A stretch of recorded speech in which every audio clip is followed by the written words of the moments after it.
Howdy gang! Welcome back to Dragon Age Inquisition.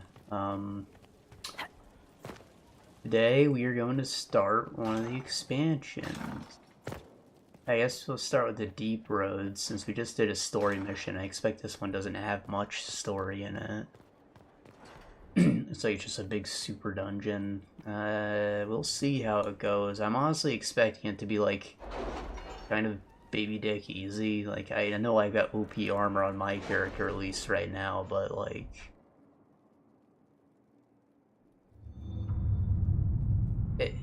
is there a level cap? I have no idea. It's not like they expanded my skill tree or anything in preparation for this, so like, it's kind of just more shit to do. So we'll see. It's this one down here. Got a couple quests we can do here too, though. You're concerned. The consequences of drinking from that well. Never mind. We've all heard the rumors. Blood mages in the Wending Wood. The Inquisition controls the Templars, does it not? Surely it's your responsibility to act. Thomas Fincher, owned and proprietor of Fincher Textiles. An additional note appears at the bottom of it. What?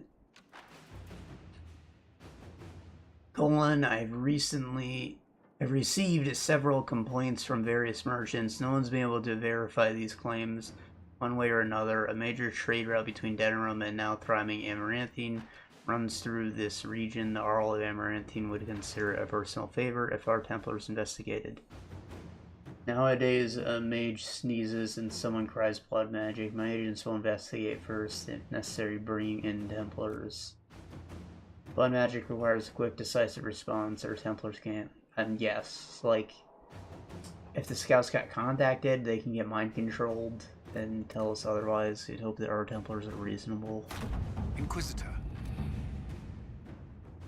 We found several murdered mages just off the road. If the victims were blood mages, there were no obvious signs, no cuts in their palms or the like. Difficult to say. The victims appear to have been stabbed. It's possible Maleficarum are responsible, using their fellows to power some ritual. It's also possible these former circle mages killed by ordinary men over hearsay. We will continue sweeps of the Wending Wood to ensure safe passage for future travelers.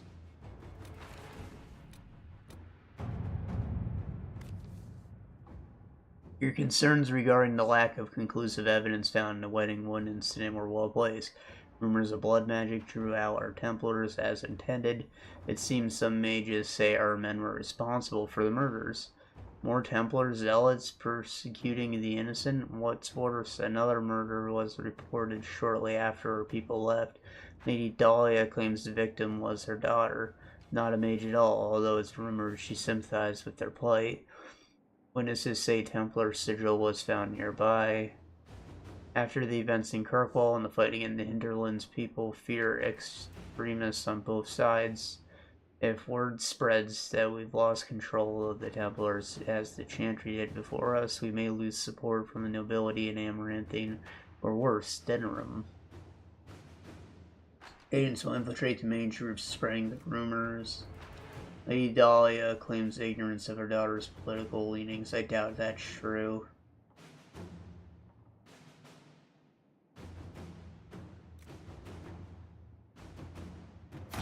Inquisitor. We've decided the source of the discovered the source of the accusations leveled out at our Templars.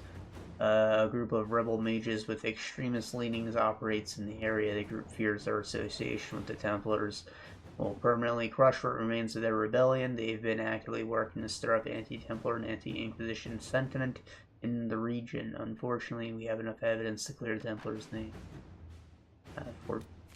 Okay. Only one option. A dangerous cell rebel mage has been tracked to the remote location in the Wending Wood. They are known to enemies of the Inquisition and its allies. These men and women pose a significant danger to the traveling along the pilgrim's path between Denerim and Amaranthine. They are directly responsible for the death of 7 mages and noblewoman's daughter. The Inquisition Templar are prepared to defend against this threat. Mage, Templar, Merchant, and who travels the area are at risk, who's put stop to it. One of the commander's orders, we approached the rebels' camp. On the commander's orders. Jeez, why do I keep fucking up words today? We approached the rebel camp and offered amnesty to those who surrendered. Few accepted. One was nearly killed by her fellows when she tried to join us. This group bears no love for those who question their right to power. Of course, they called us every colorful name and for murder they could imagine. Before attempting to kill us, we ended the fight as swiftly as possible. Those who surrendered were young, clearly in over their heads, and grateful for a way out. They returned with us to Skyhold to monitor them closely. Their fall. It's good to know we still serve those who need us. The Wending Wood should be safe for travelers. Like Captain Briony. Briony. The Brony.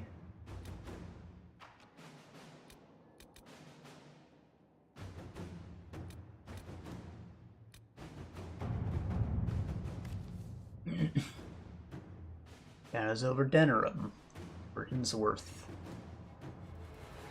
I feel we should have met, seeing as you were camped in the western part of my country until someone have wiped Haven off the map, my map.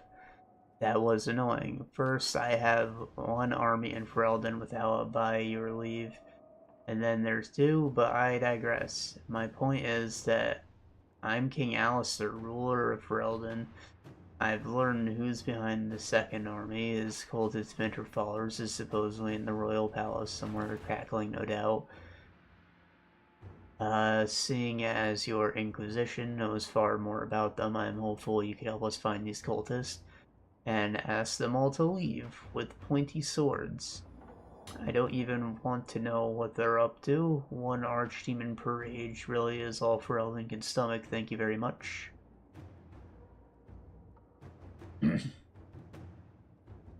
I have just the agent in mind for this. Allow me to spend to Denerim quietly hunt down Venatori spies. Send forces to aid the manhunt. Not only should we help, but everyone should see us doing it. Honestly, now that my character is like mind controlled by Mythal, I might have to disband the Inquisition. Like, the plan was for this to be like a lasting branch of the church after the game, but like I completely forgot about the whole Well of Sorrows thing, and I'm not comfortable with someone in power being controlled by Flemeth, even if I don't think she's as bad as Morgan does.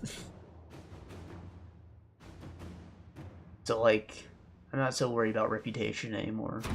Take care of this. Well, that was bracing. A pitched battle with evil mages disguised as kitchen servants, fireballs flying and swords flashing. Brings back old times. I won't be eating anything coming from those kitchens for a while. Let me tell ya, I wonder if they were going to poison me. Nasty little cultists. Anyhow, I'm grateful for the Inquisition's help when I found them without you. I got a medal. That's Sutherland's party. Is there a mission for him somewhere? Oh, it's up here maybe.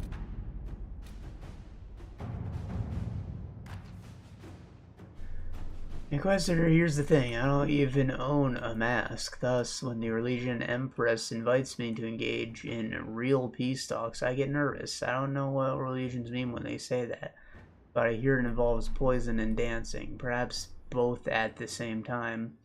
I'm told you know Empress Celine, and she owes you for that whole save your life business. Considering you helped me save mine, perhaps the Inquisition could help these talks happen.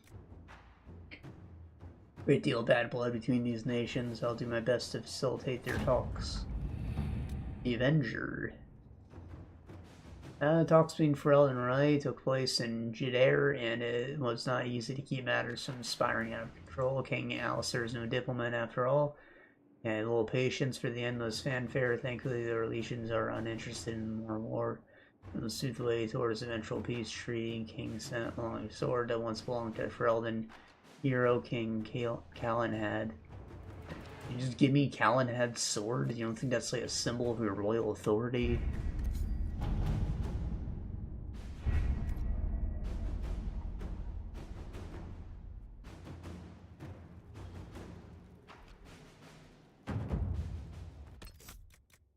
I might have to go talk to Sutherland for his thing to pop up.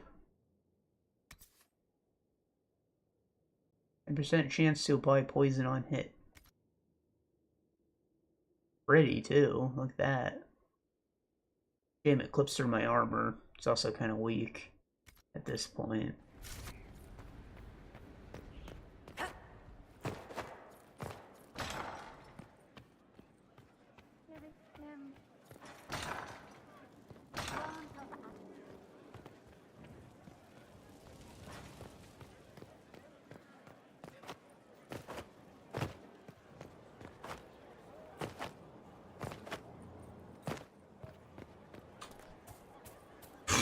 A good place to pick yourself up and dust off.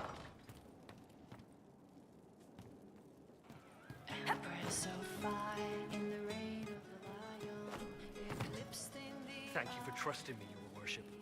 I'll pay you back, I swear. Good work. Keep with the training. We'll need every hand. This is the start. I remember I crashed when I talked to Cole, and then I guess that conversation never happened. Your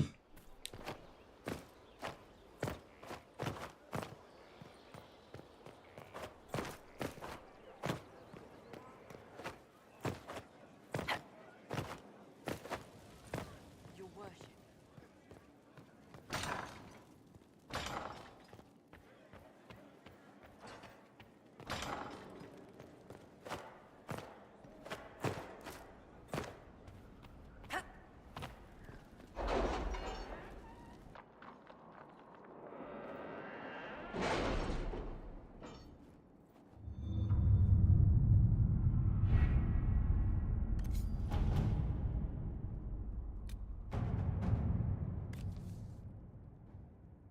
We've had a request for some general patrols. It is heartening that we are being looked at. Shut up! Shut up! I'm talking! All premature until we deal with corruption. I looked into by doubt we can find any activity directly related to Corypheus, and our resources are better sent elsewhere. The request was at the same region as the bandits reported by the Sutherland lad. Perhaps we should extend his duties. I notify the Sutherland boy, and he'll have minor sanction to request resources for patrols. All right.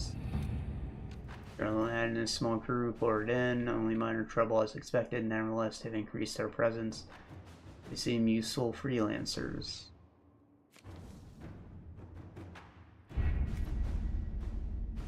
Did I just get all these out of the way? There's a few of them.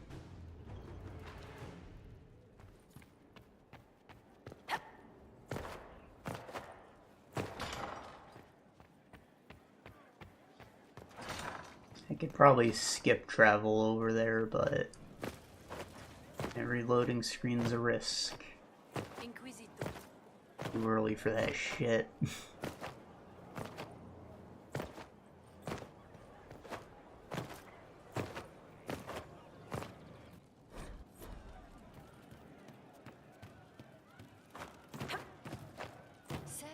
Good work out there, boss. Those blighted nugs won't infect anything now. Shade, thanks for joining in on that escort for Lady Montilier. Whatever. She's great, right? Whatever. The party expanded. Training hard, Inquisitor. You have the best people, and we're gonna help. Inquisitor. Welcome back. Always like to say, why change the past when you can own this day? Today she will fight to keep her.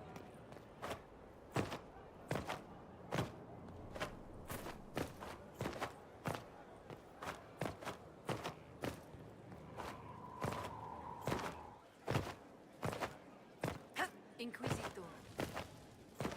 I think that Sutherland's supposed to be like a proof of concept for what the whole map thing is going for. Like, he's doing an RPG adventure, he's going on things, and he's had like a very generic start with his family farm getting attacked, and then he got a sword and won, and then he started getting a party, he's doing bigger jobs. And you see him come back here, and, you know, there's changes at the base.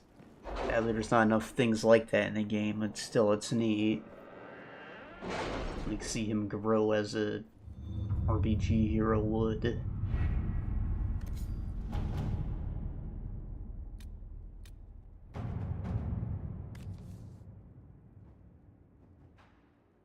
While I would never question the wisdom of the Inquisitor in such contentious time, if we are to insist on relying on mercenaries acting in our names, I would ask they represent us properly. We can't be seen to employ poorly equipped in the Inquisition. More exactly, I cannot humbly request permission to outfit these crew. Sutherland lad leads.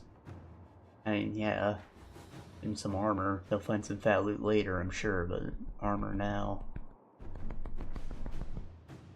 It would take a little to have them look like a hidden arm they could be. I don't want them to be stealthy. They've been soldiers up to this point.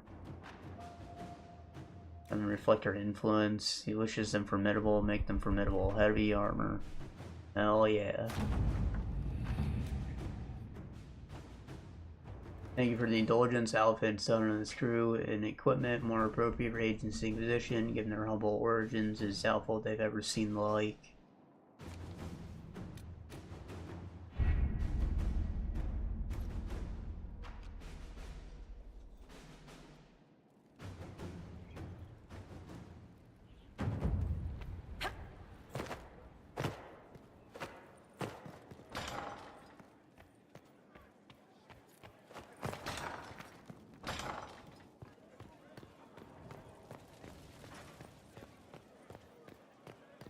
Inquisitor.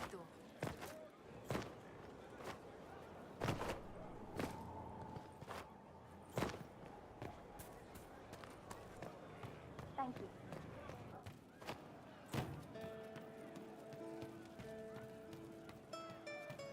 Can you believe this armor? It must have cost 2 houses. It's all right. Kind of heavy. Looks good on you. You too, Voth. I can't wait for the next job. Yeah. I should have considered he has like 2 mages in his party. Inquisitor, this gear is the A best. medium would have been the I best never thought- middle ground. Will be worth it, I swear. That's why. I guess reflecting our affluence or whatever it said would have been like mage robes. Blessings upon us all. You know, just fine silks and whatnot. The hidden arms, obviously the light armor, but I didn't want them to do stealth missions, you know? They've been Inquisitor. mercenary-ass mercenaries up to this point.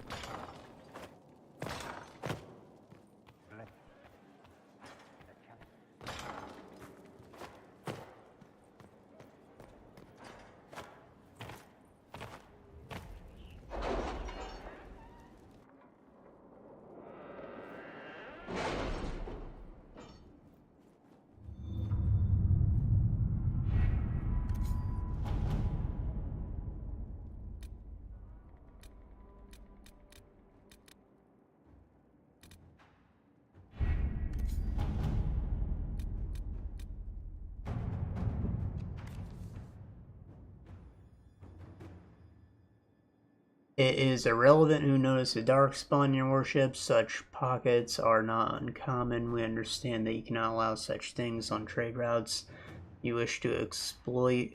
Unfortunately, we cannot allow external forces to cross our holdings. Instead, we request sanction act under your banner. It is a risk we are prepared to take because such partnership and the extended increase in status will be profitable. In return, we will promise resources, but will remain committed to merely observing your greater struggle. I trust you understand. So you just want us to send mercs. Gotcha. Answer with a small group and give this fool no reason to posture. Sutherland and his crew will serve. All that over negotiation. This offer would come with caveats, but it is valuable. Do we need such allies? March. Sutherland's We'll got be ready this. to make our move soon, I think. Sutherland and his company dealt with Darkspawn threat. Lord Irrelevant paid no attention to them. I believe he was expecting a larger force he could posture against, not young adventurers. Such a shame to disappoint him.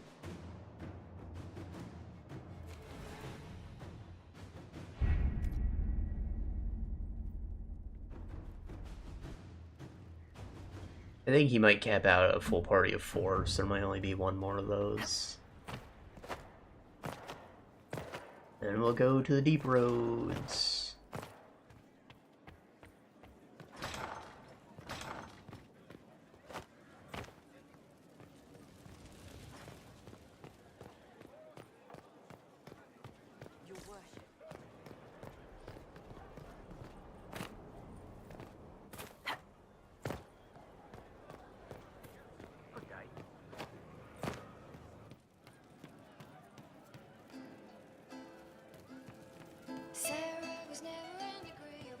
I know.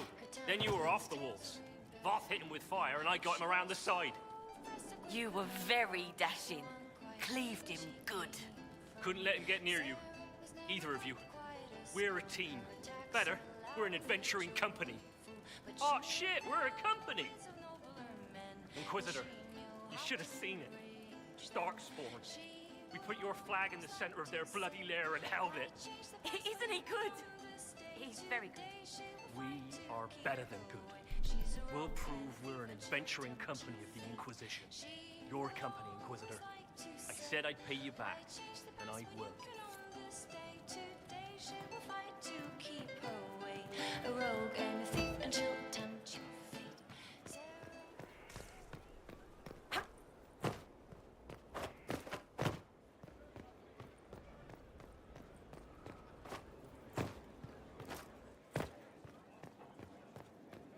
Your worship.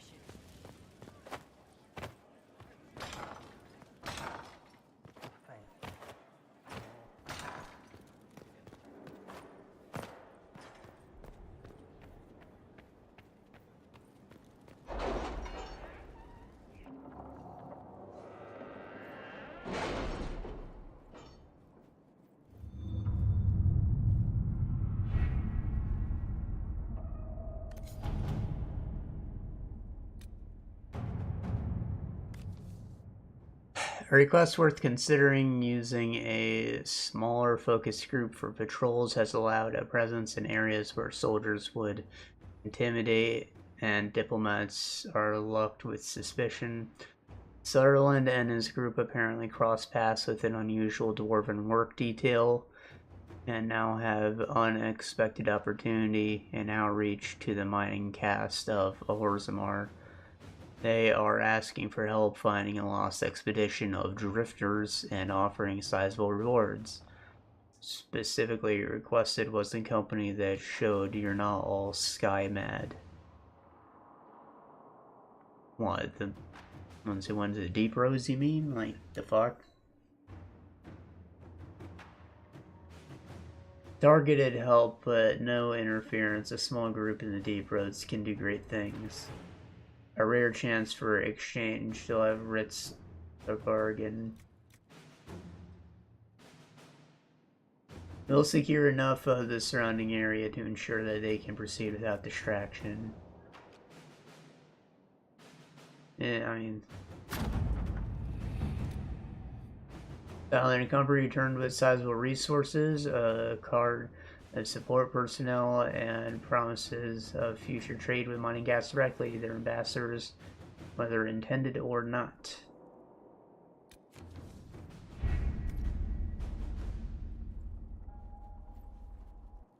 Well.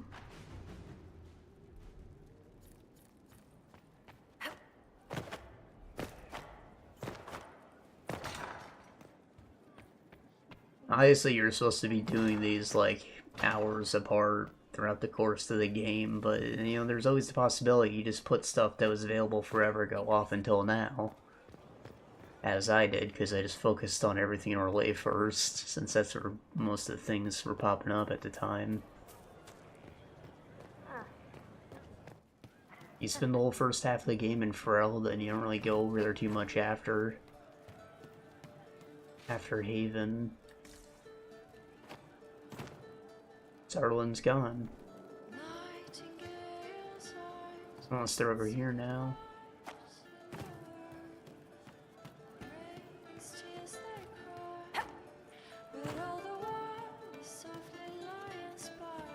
Maker, I hope it's not me. Well, let me know if you find one. Alright, well,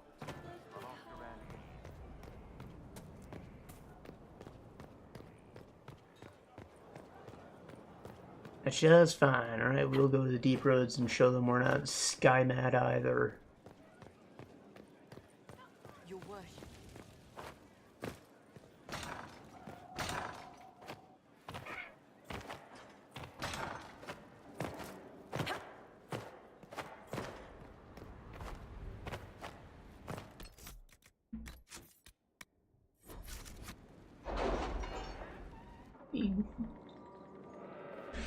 The fuck off my desk.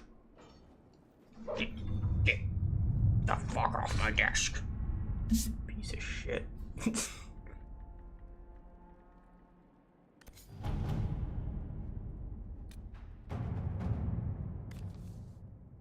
The Inquisition has received urgent requests for aid from Orzammar. A subterranean earthquake has collapsed one of the Illyrian mines and endangered several others.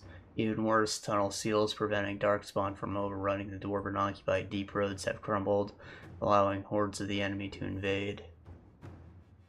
Orzammar is a key to provide the Inquisition's lyrium supplies, and as such is security is a top priority. The earthquake opened a fissure in the Storm Coast Mountains, granting direct access from the surface to the threatened region underground.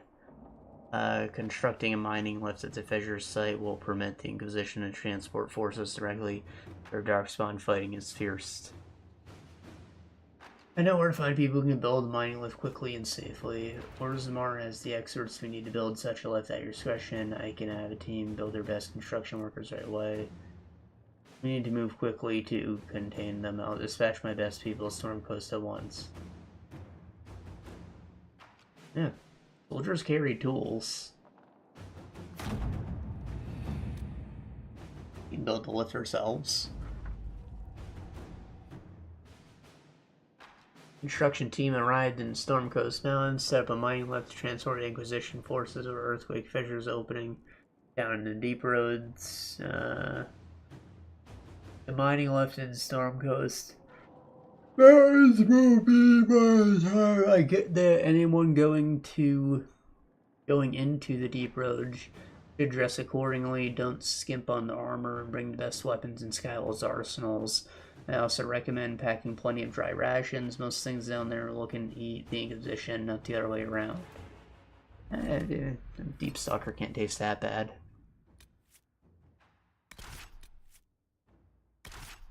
Barricades underground. Solo still doesn't have a picture change. Maybe I should try talking to him sometime.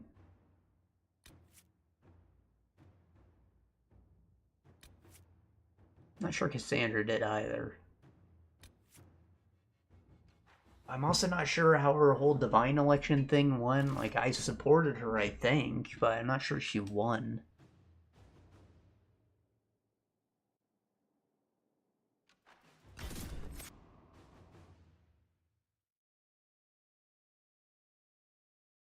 We did just do a story mission. Maybe they have something to say now if I want to talk to them. Maybe see, we'll make a Skywold pit stop.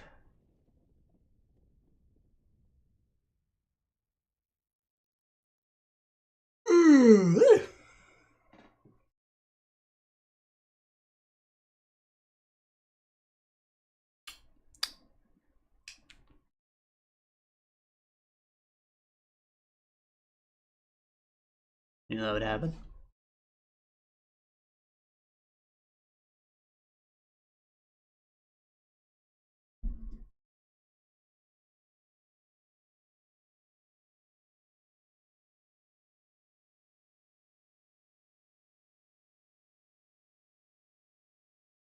Get down. Down.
Yeah, off the controller beans.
Inquisitor, the workers are almost done building a lift to the deep roads.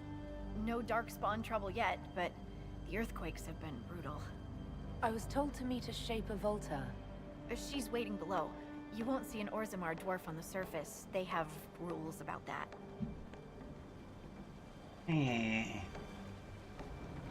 From your tone, I'd guess Orzammar isn't your favorite place. You call him a I don't little have fuck.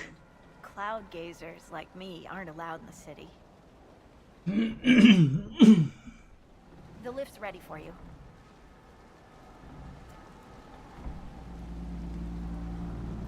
That doesn't look sturdy at all.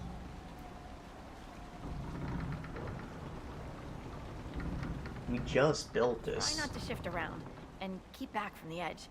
It's a long way down. Some fucking safety rails on it.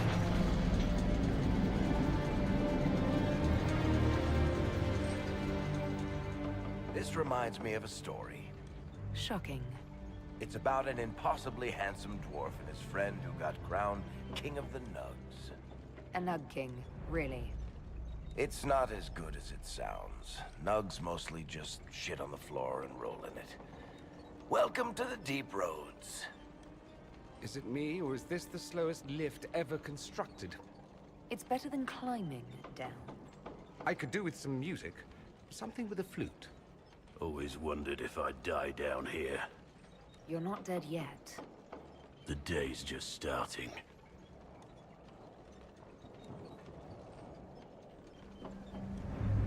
Well, you're not even a Great Warden.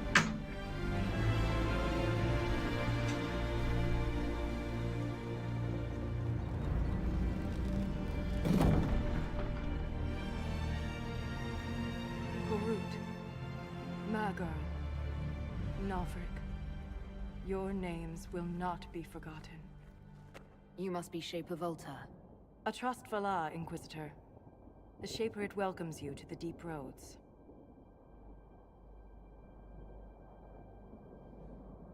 How many dwarves have you lost? More than we can count. The mining caste has suffered greatly. Our situation has worsened since we contacted Skyhold. The quakes collapsed this mine and shattered a seal, keeping the Darkspawn at bay. The Legion of the Dead hasn't been able to mend the broken seal, and we can't afford to lose any more lyrium.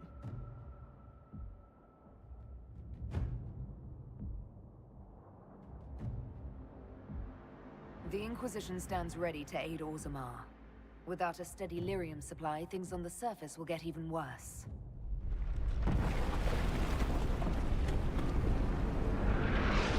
Oh.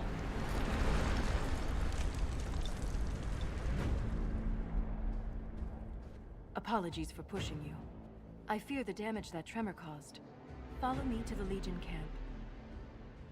Oh, my lift is gonna break.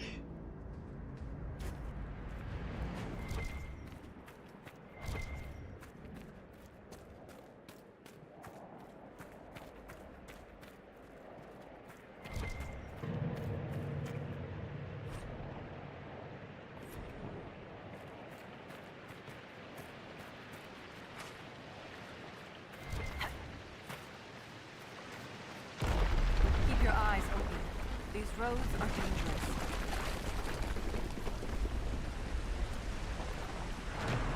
Fine.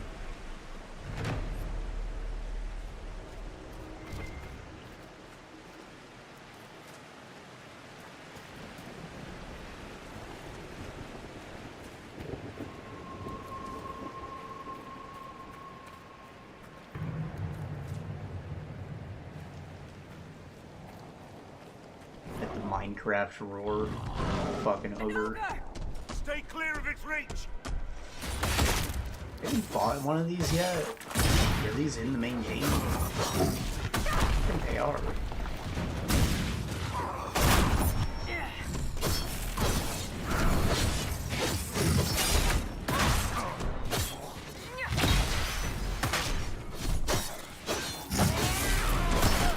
Yeah, no ogres and no stone golems, like, It's not focused on us. why would you not keep your enemy variety? Make every boss fucking dragon.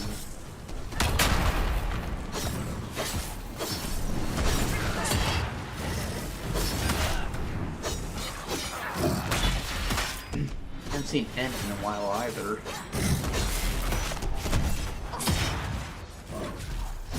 Now, while it's distracted. Ah.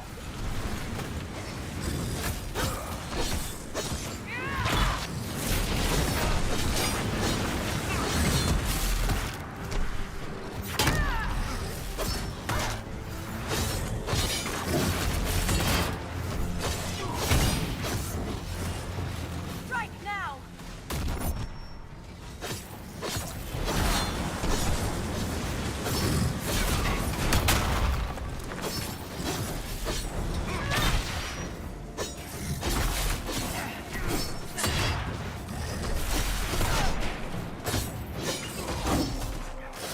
Strike now.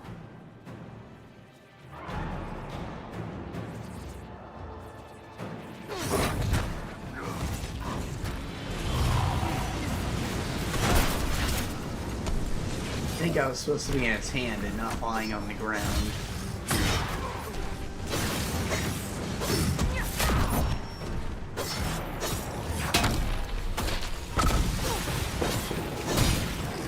It's not focused on us. Now's the time to attack.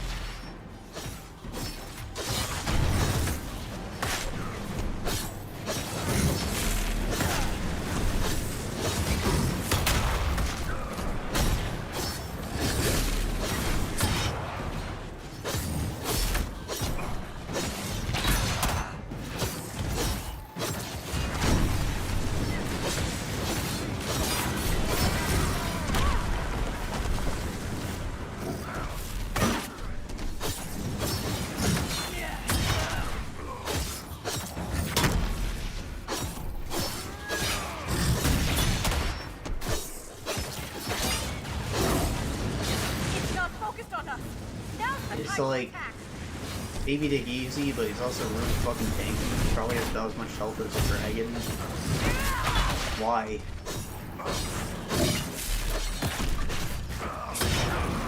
You have my gratitude. He took no health damage.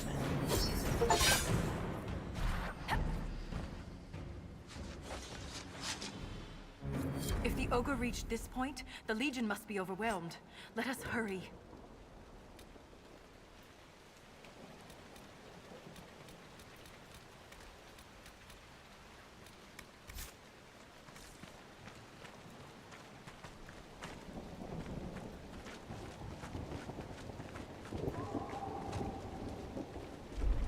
I will never get used to the stench of Darkspawn.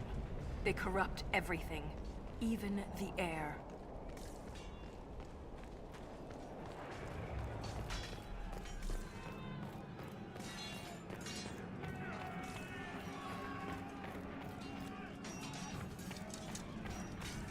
point!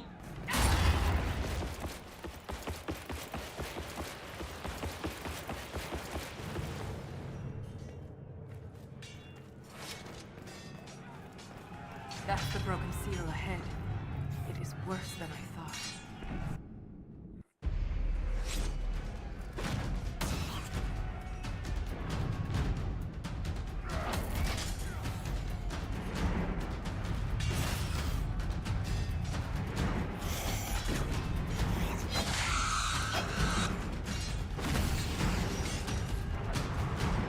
Get those charges to the tunnels!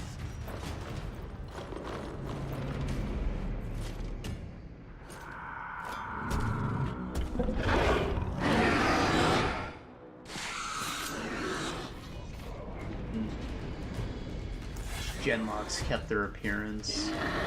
Their new one, I mean.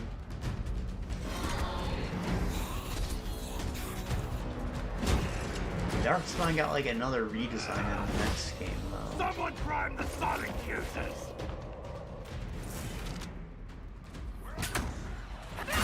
We can't lose this position! Hurry!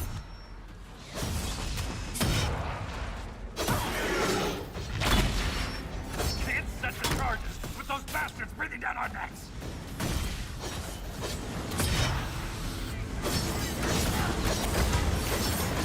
Clear out the Darkspawn! Down you go!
Prime the charges!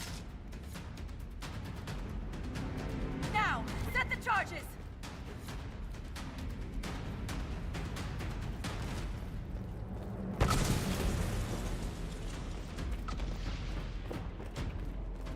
Dorian, run, you fool.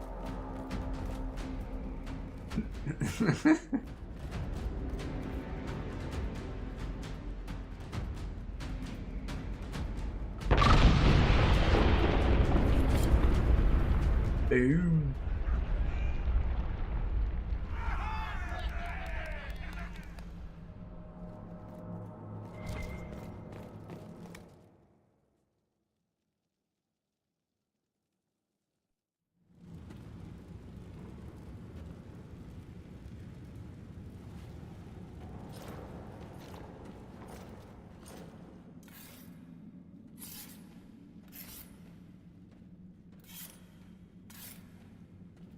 Inquisitor, meet Lieutenant Wren, a veteran of the 5th Flight and one of the Legion's finest commanders.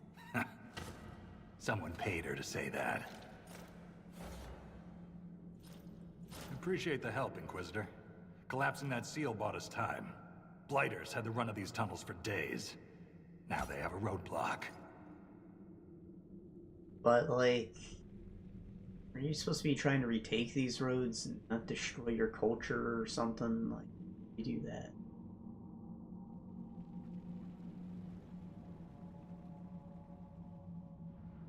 The Legion of the Dead has the Inquisition's full support. That's the best news I've heard since the Quakes began. Actually, the only good news.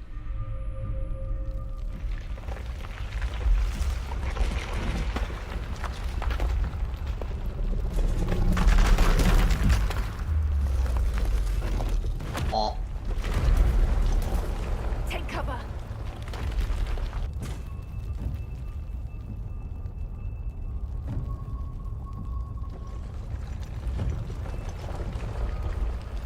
That ringing.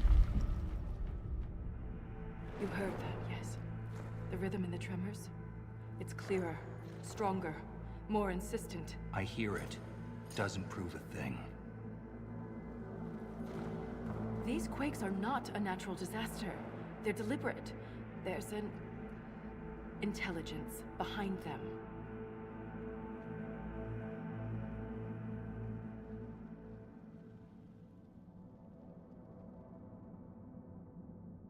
I don't think the Lieutenant agrees with you. Look, there is something strange causing the quakes. I'm just not sure what. I found an ancient text during an expedition with Ren last year. At the time, it was just a curiosity, but now?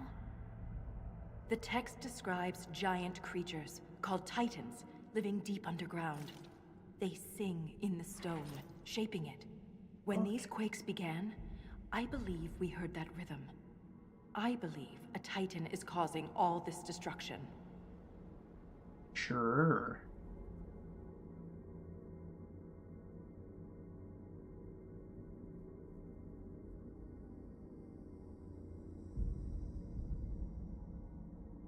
In my experience, no explanation is too strange to consider. For all we know, that text you found was a bedtime story. We can't be sure until we find the source. The rhythm I sense in the quakes is emanating from somewhere far below. The stone will lead us there. And if it comes to a fight, that'll be our job. There's a lift at the side passage nearby. Ready when you are.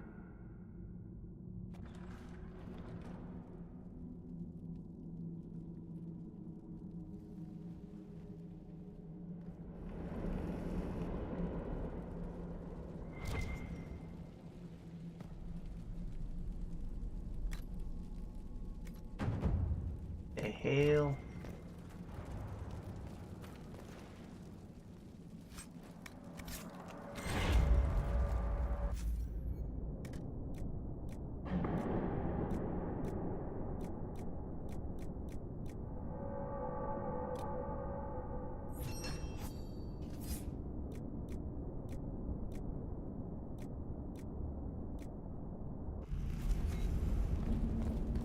So it's true.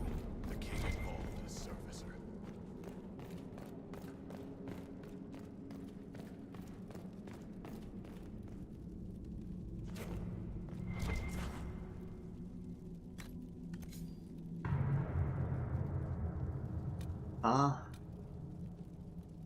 This is barely a map. It's books. This is kind of a map. It's the room that we're in.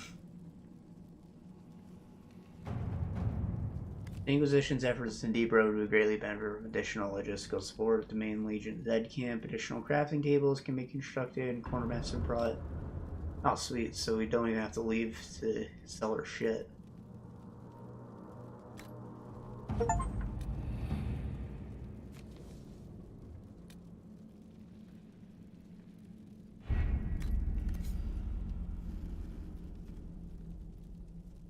I guess we have to find leads deeper down.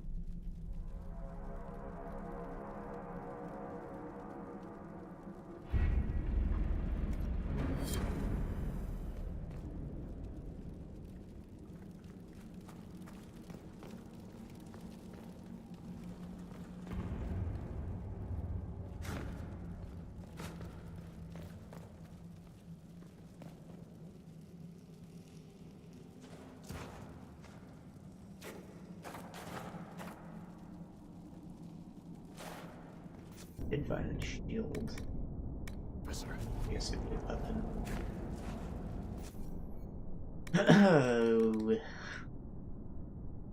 Oh, that's cute. 64 max rating.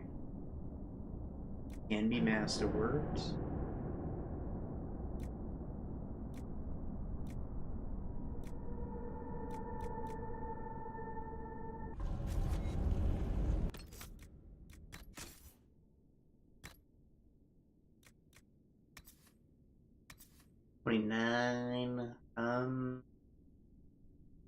Extra damage for each enemy. That's probably pretty huge for me actually, but I can get a similar effect.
I think the caltrops could be fun.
I don't really need the defense anymore, so I should maybe go with the stagger on hit.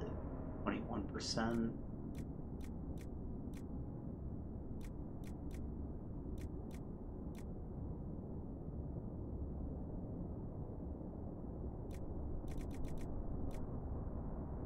Then again, like, just fighting guys, so maybe defense would be the only useful one because I'm fighting a boss or something, you know?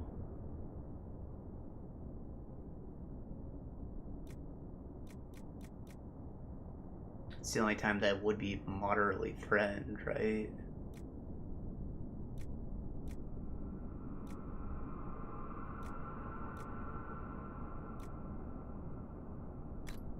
Yeah.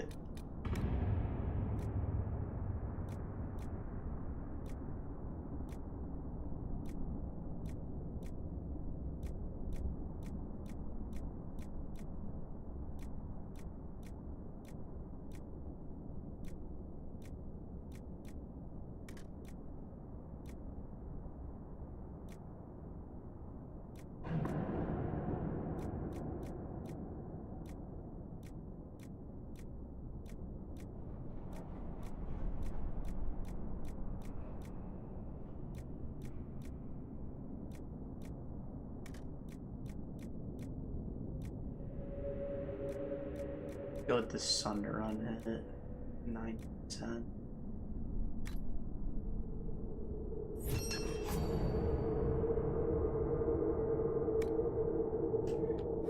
Oh, this the spiky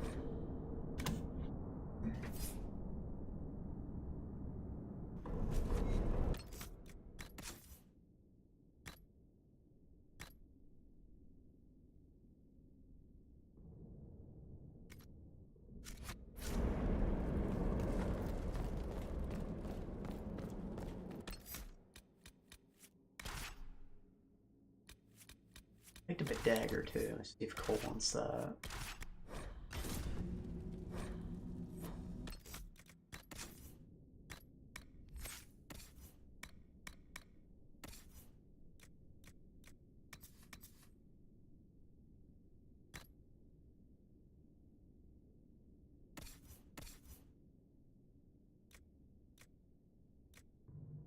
Yeah, he probably wants that. What chain lightning? Oh.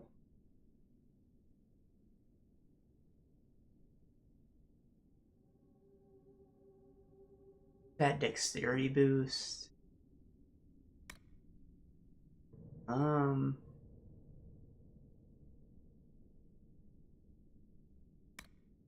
Probably replace Agony. That corrupting rune's only useful in something.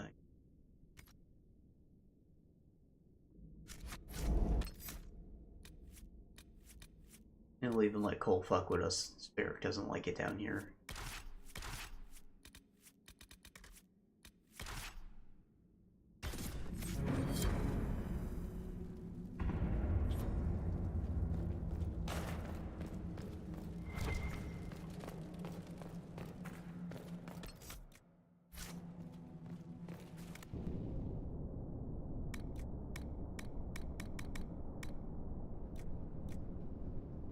Wow. Just buy this shit?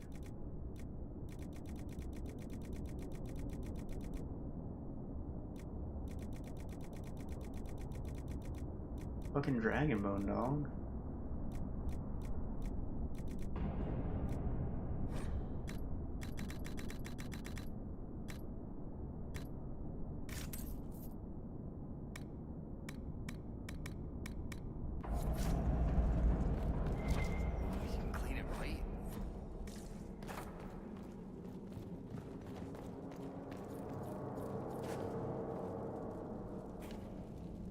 Revered Defender Longsword.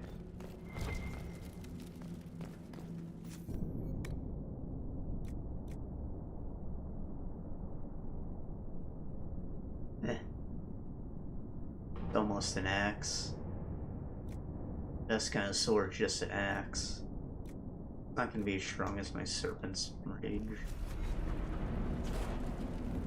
Close second though.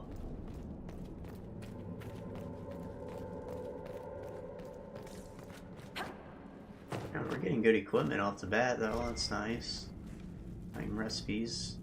We haven't even started, like, I'm sure I'm gonna find a better thing than that.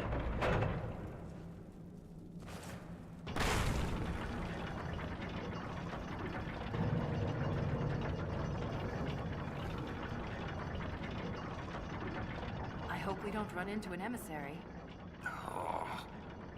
Now we definitely will. I take it emissaries are bad. Most Darkspawn are mindless killing machines, connected by the Blight. But emissaries are intelligent, and use magic.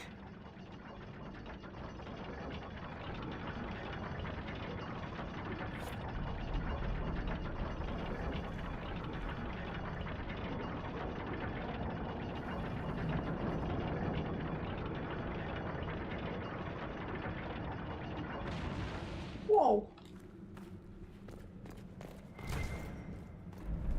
No safety rails on this ancient elevator either, come on. It wasn't hastily thrown together. I guess it moves slow enough that you don't need them necessarily, but the other one, come on. Shrieks. It had to be shrieks. I thought you'd be used to all kinds of Darkspawn. Everyone's got their favorites.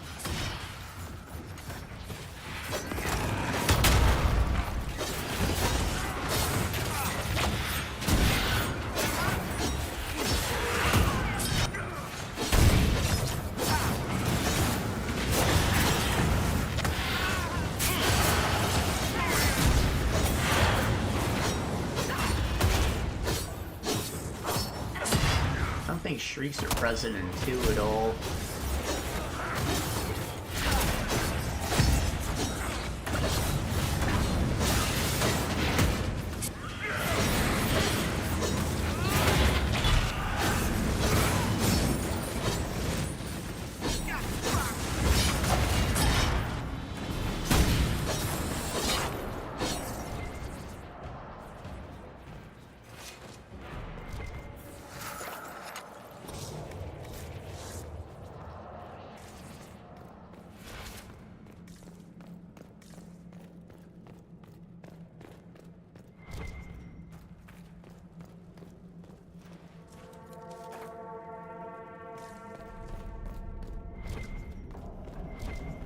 Alright, so, there's been, like, more gameplay stuff coming out for Veilguard, which comes out in, like, a month, so good. He was experimenting with raw lyrium. You know, they're not hiding it, they definitely seem, like, confident in it. Thing is, they've, like, officially said that, the tapestry is, like, not gonna be used. They said the choices that we made in Inquisition are simply too big to, like, kind of ruin by trying to do references and bullshit to them in the next game, so they're just kind of gonna ignore it. Which, I mean, it makes sense. The whole point of the tapestry was so that wouldn't be the case, but, I mean, I get it. It is very hard to do, but you've also had, like, 10 years to work on this thing. Anyways, it said at the start of the game you'd have, like, 3 tarot cards to choose from, kind of like the backgrounds in Mass Effect. That you basically just have, like, a pre-built Inquisitor on them. Have some of the major decisions. I hope you get to pick and choose from those at least, like there's more than 3, maybe like 3 sets of 3 or something, but... I don't know, it's gonna be in Tevinter. The Inquisition hasn't really had much reach over there anyways, so... imagine you shouldn't miss too much, I just think it's shitty. They're kind of throwing out a bit of what they've built. This door, there's something strange about it. Looks like our construction, but... It's missing gears. We have to find them. It's our only way through.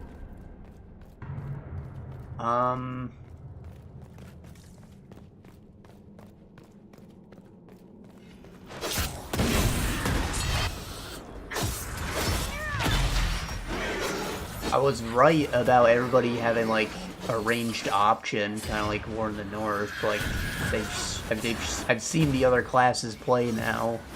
So, like, the warrior, they can, like, throw their weapon, like a throwing hammer. Here is warm to the touch. Strange. I don't recognize that. Apparently they're more like shield guys by default now. They can use the two-hander, but it's, like, not very good. Maybe that'll get patched a bit later. Everybody's just, like, you know, sort of all-around fighter, and it's not necessarily a bad thing. Better than mages not having any melee option at all.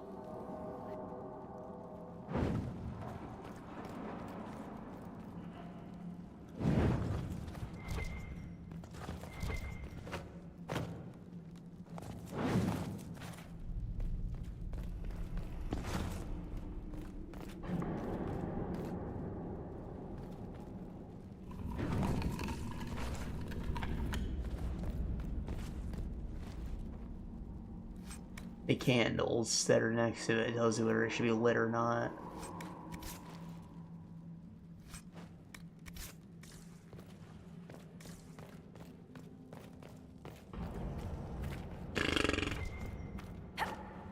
I think I'm gonna be finishing this, like, pretty close to the release date on Halloween.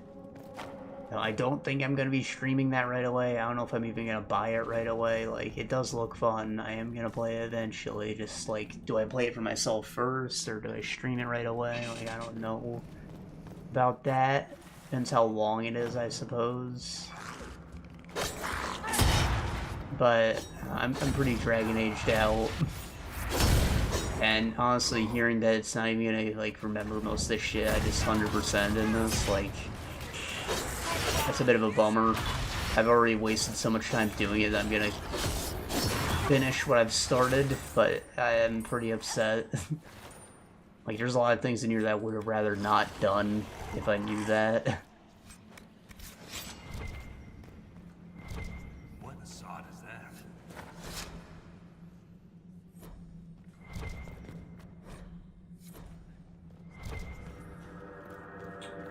Alright, this is a hint.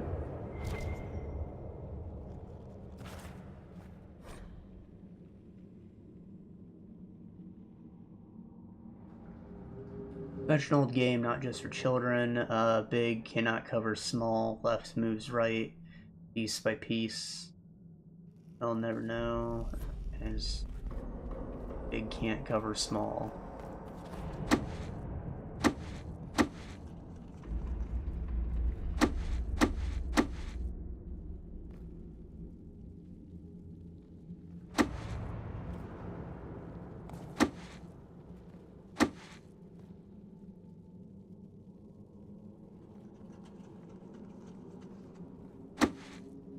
Do I need it all to get to the right side?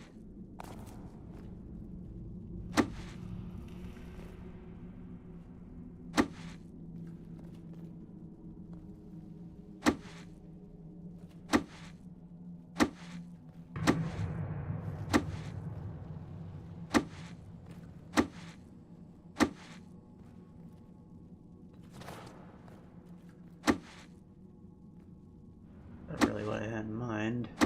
Trying to get the middle one. Your character controls like a fucking shopping cart.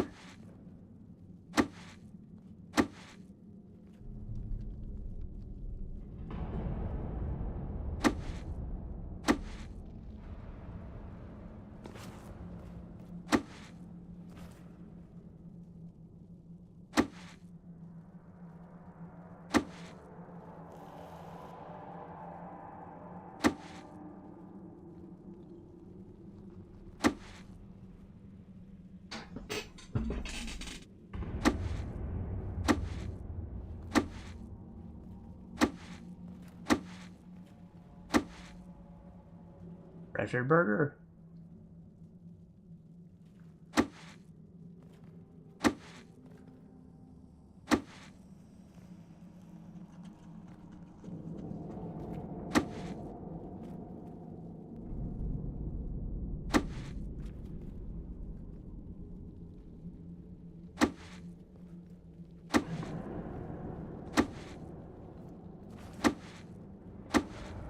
Basically just do the inverse of what I did to get them all into the middle.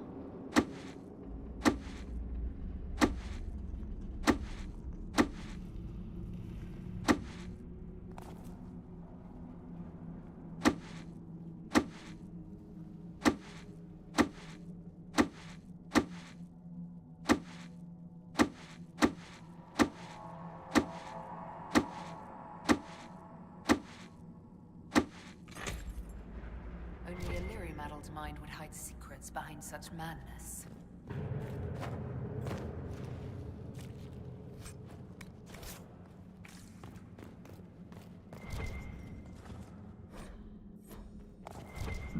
What unlocked? Oh, treasure.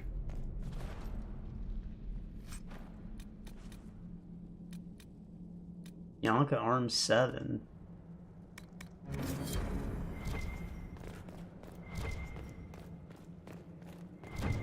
Ren, I'm sorry about Bernat. You served with him a long time. It was quick. And Bernat returned to the stone with honor. We should all be so lucky. It's all right to be upset. I'm too old to be upset. Too old for this shit.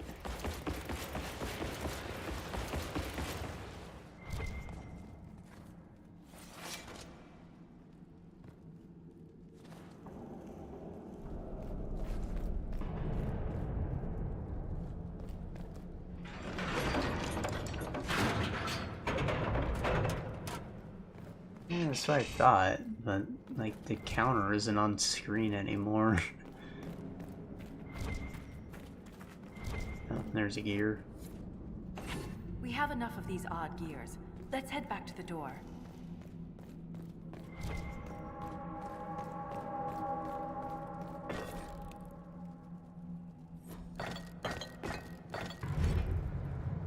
Fuck.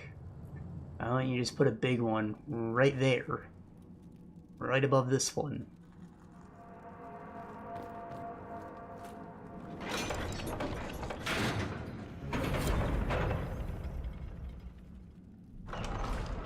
It's open.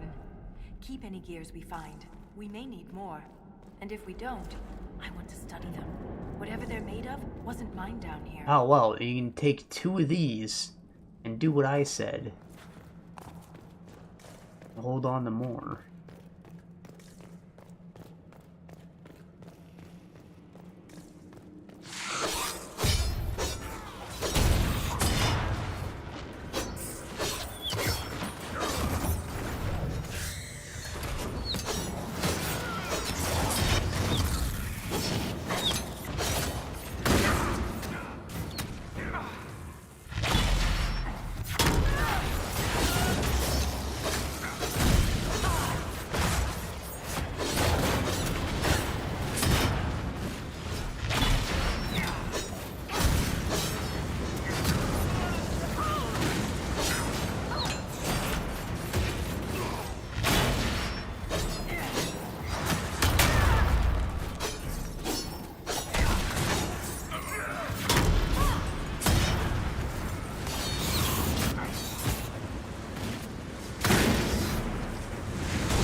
Oh, right. I finished a game. Woo. I played A Plague Tale Requiem. That's the second one. We've talked about the first one before, which I got from Humble Monthly, and same thing happened here.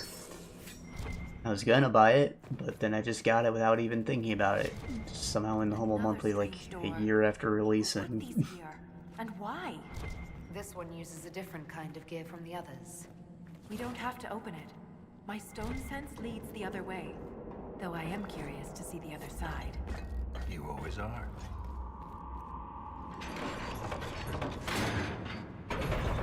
All the gears from Run Room as well, open it. That scar on your nose is new. Yeah. Fell out of bed. You sleep on the ground. Surprised me too. Plague Tale. Okay, so things took a very different turn from where I was expecting them to go. Like, it makes sense, and I liked the whole game. I'm just, like, very disappointed with the end. And I mean disappointed, not like it was a bad end or it was undeserved or anything like that. Like, it works. It was good for what it was, but I don't like that they went that direction with it.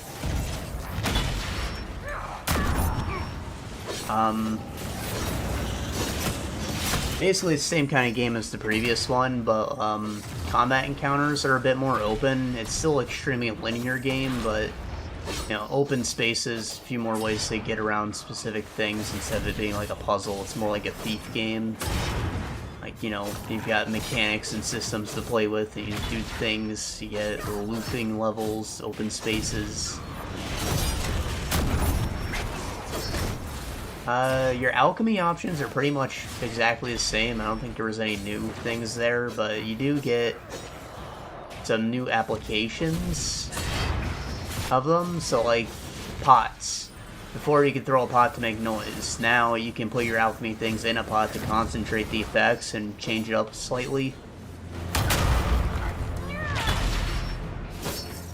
So, like, your basic Igna for the fire starter, you can throw that into a pot and they'll temporarily light the ground on fire for a bit to make a temporary walkway from rats.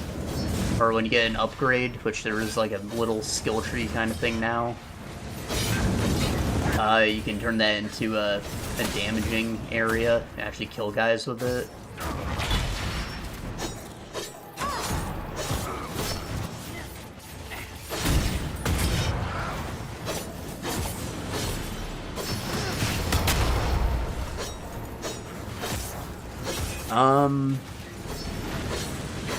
You also get your crossbow, of course. That's the big new addition. Not as violent as you'd think. Yeah, the game is still very brutal. I mean, you can only carry 2 crossbow bolts at once to start. So, like, yeah, you can kill guys with it, but you kind of need it for puzzles too. You can't just go wasting them. One of the upgrades you get, like, in the middle of the aggressive tree, I think, is to be able to recover your crossbow bolts. So then it becomes a bit easier, but still, there are specific enemies, like big armored guys, who can only be killed with either a knife or a crossbow. And you can't recover your knives or crossbow bolts when they're used on the big enemy. So it has limitations. You're still going to be using your sling a lot. But you can, just like the pots, you can strap your alchemy things onto the crossbow bolts and use them in creative ways. If there's a wooden surface, you can shoot a firebolt at it and that'll make like a standing torch.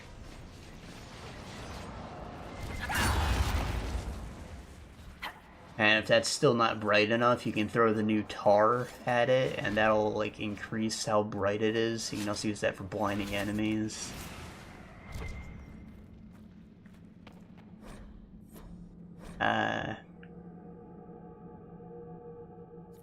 This Grey Warden had a map. Could be important.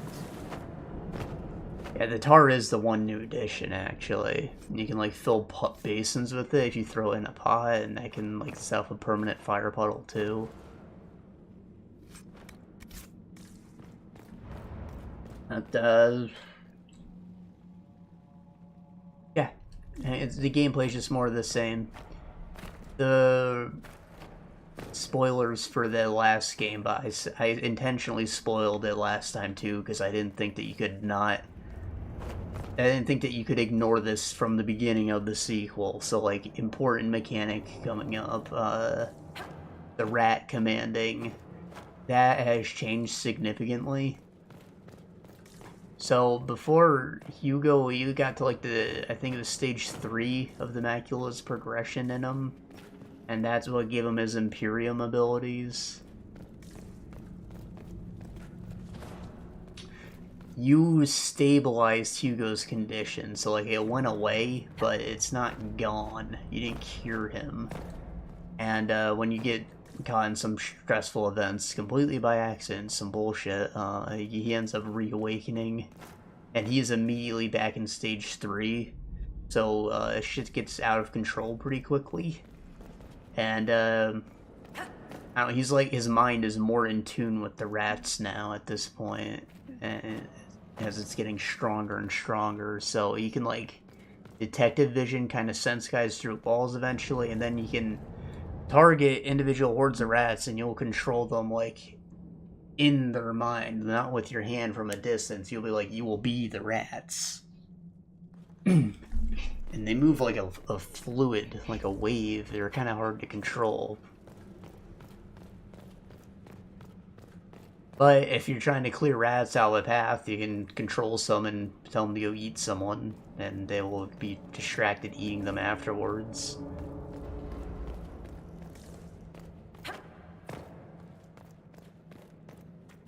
Where am I supposed to be going? Was this a side path? Oh, it was. It was.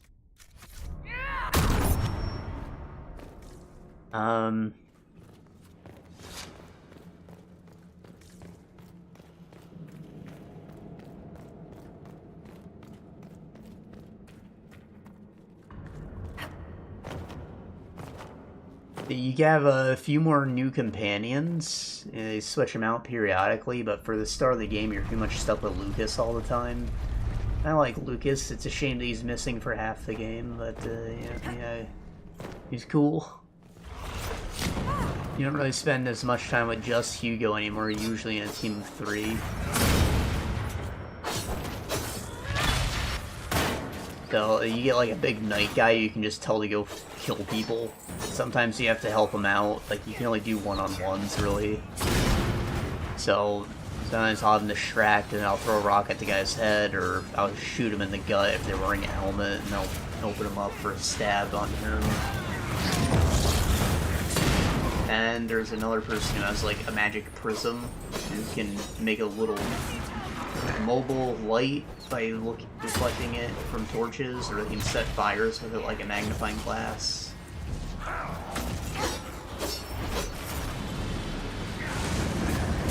That one seems pretty far-fetched, honestly, but whatever. And the rats are already supernatural.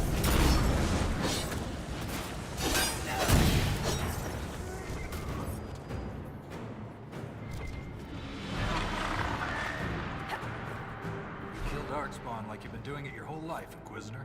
He means that as a compliment. You're famous, even down here. Is it true you killed a dragon?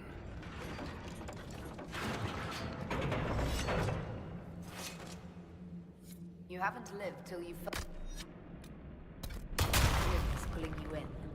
I can't even imagine. Tell me about their teeth. I've heard they don't all breathe fire. Their scales have different colors and patterns. Careful, Ren. I believe you're drooling.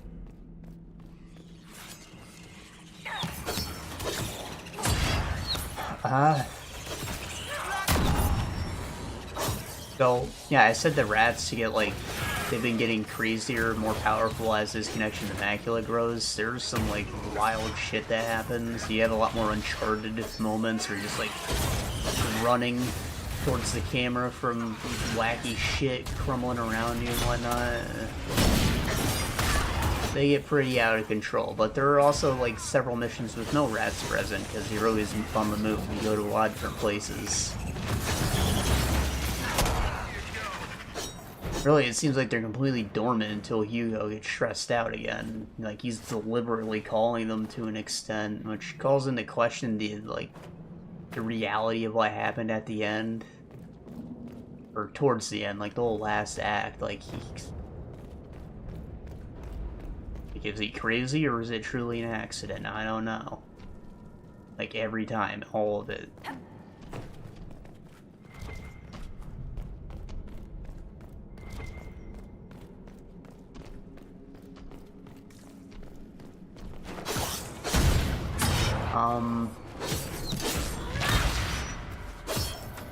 The rats are a little too hard to deal with as, like, a force for a villain, so they do have a human villain get introduced.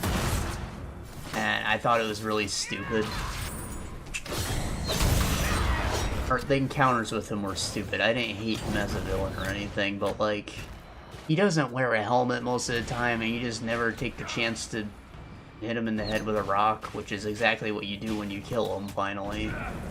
Like, only in the final fight is he wearing a helmet, and the big deal is that he gets the helmet taken off by someone, and then you hit him with a rock. Like, you could have done that the first time you ever saw this asshole.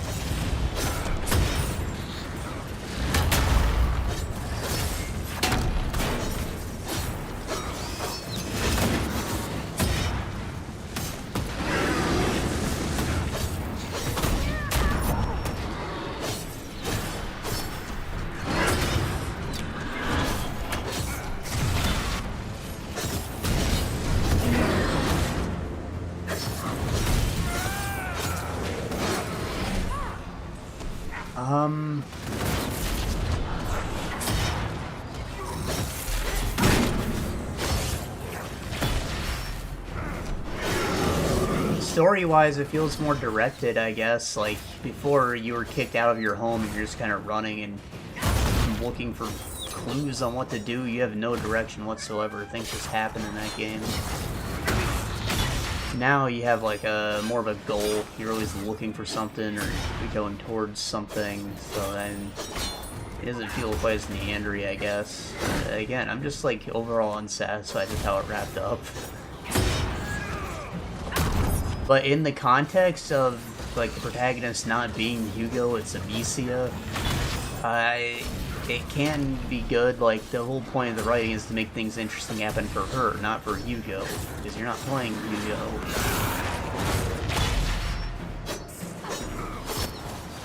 So, like, my disappointment comes from where the greater story could have gone. I don't know if there's gonna be a third game, but, like, there might, and I suppose they could be interesting with what they're doing now.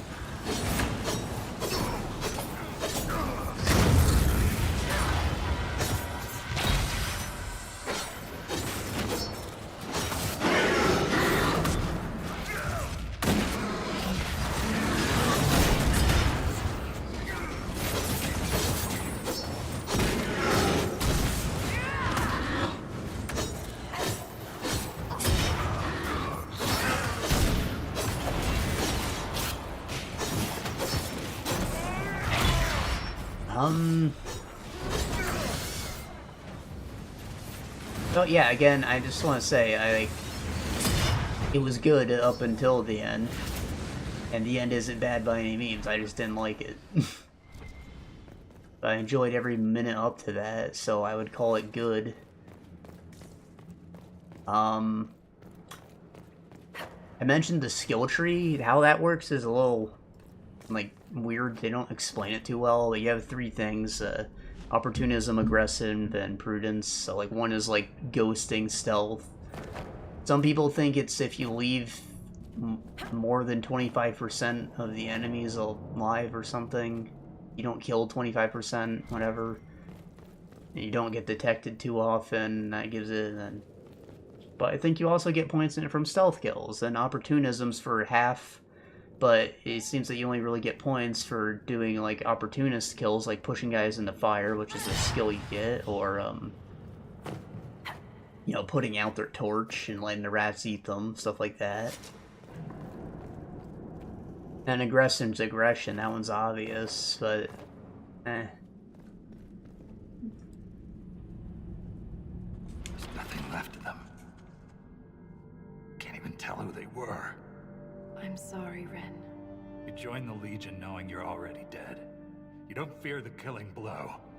We rest in the stone and pass our strength back to her. That's our reward.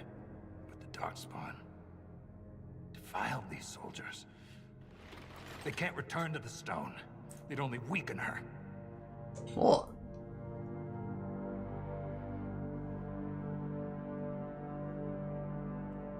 There must be some way to lay them to rest with honor. We can burn the remains. Aye. That's all we can do.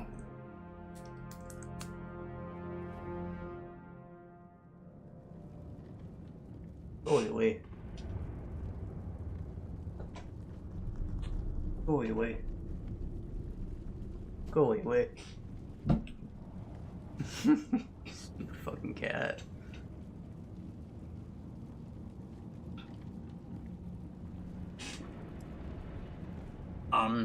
I was at the skill tree, right?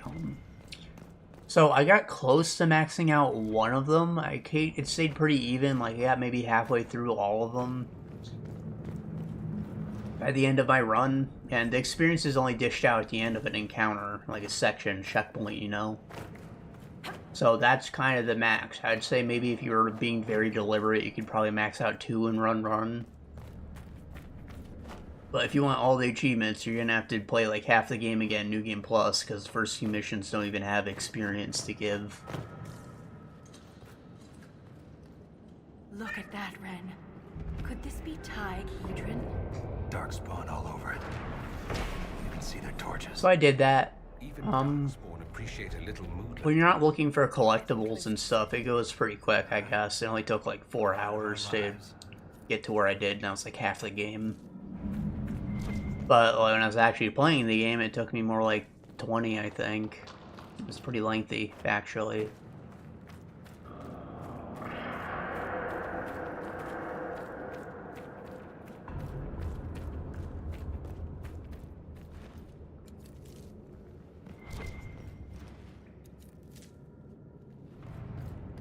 Oh.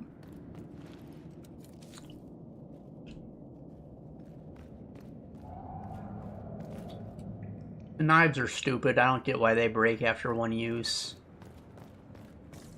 You need to use them to open special locked crates sometimes too, so like you kind of don't use it at all if you want to open those and get the achievement. Especially on the harder difficulty where they take away so many of the knives that are placed in the level.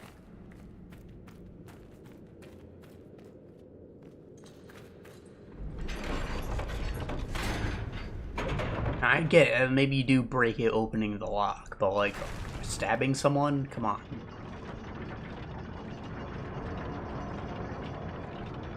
Keep your mouth closed when fighting Darkspawn. Their blood's poison. I've killed Darkspawn.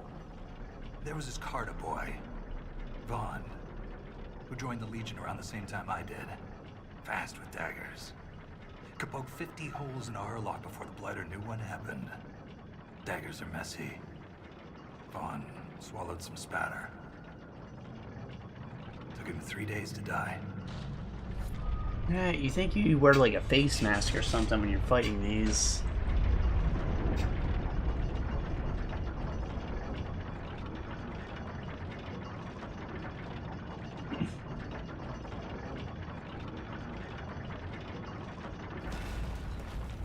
Carry some mouthwash with you. Lost a good soldier in the roads once. She fell down a hole. Found her 3 days later. He loves this story. Always 3 days. Spent a whole day telling us all the strange things she saw while lost. A golden longboat floating in the air. Packs of hairless children hunting nugs.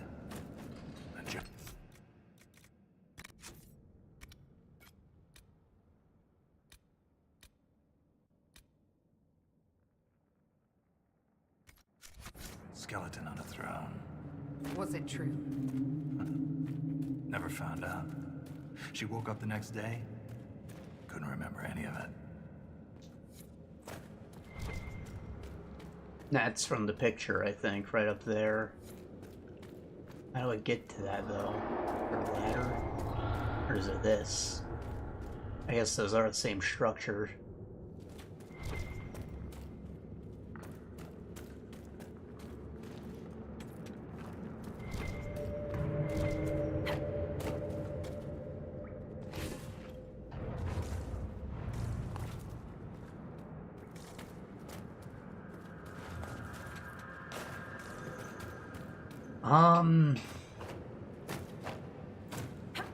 It was good, alright? It was longer than I thought.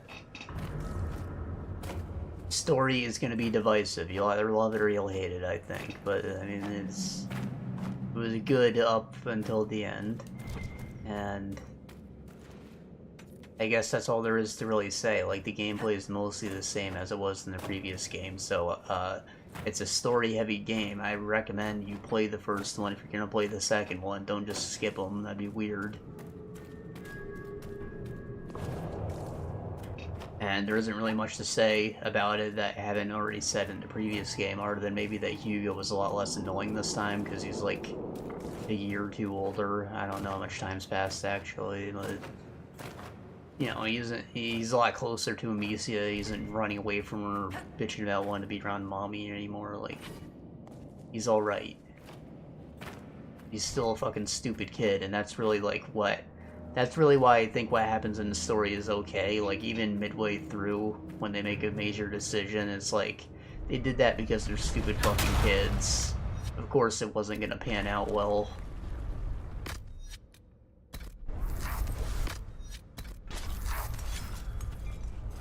But I think that's maybe, like, part of why things went the way it did, and it makes a lot more sense when you consider it in that perspective.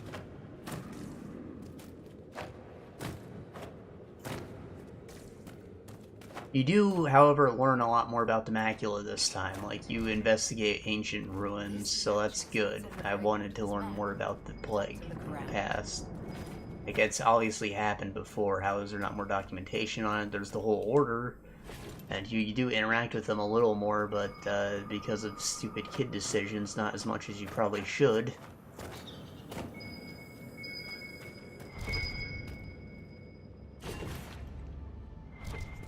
I think that if that decision was different, the story would have taken a very different direction. Maybe would have gotten more of what I wanted. So yeah, fucking kids gonna do stupid shit, makes sense.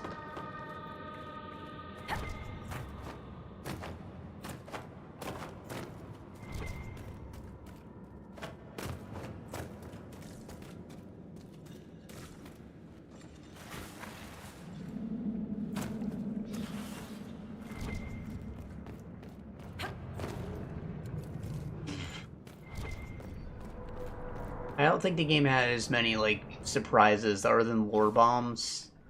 Like, when the rats started to get crazy and fucking turn into tornadoes and throw themselves on the torches, and, like, you got the rat control, like, I didn't know the game had supernatural elements to it. I thought the rats were legit up to that point in the first game, but, like, now it's like, it's all out in the open.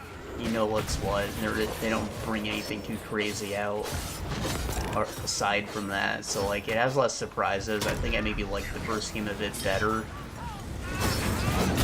but I mean, I'm still glad to have played it. Maybe give them the same rating because like there was quality of life improvements and stuff.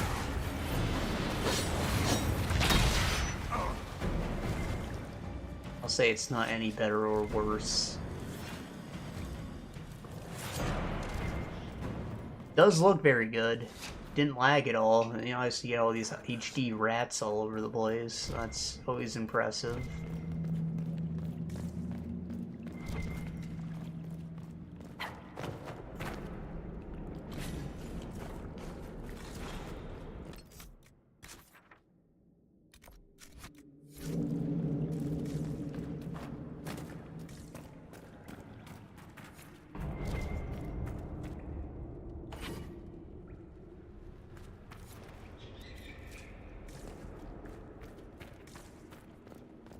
I've heard encouraging things about your progress topside. That you're bringing order to the chaos. That's what they tell me. We could use that down here. I guess that's all there is to say about that.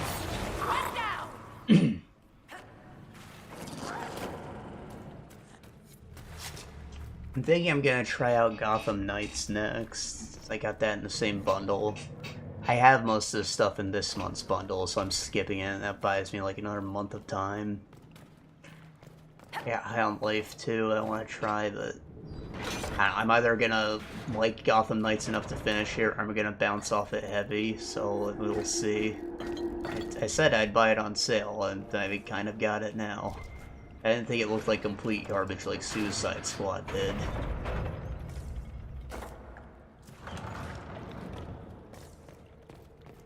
A lost caravan. It may have been down here for centuries. I wonder if anything's left. What?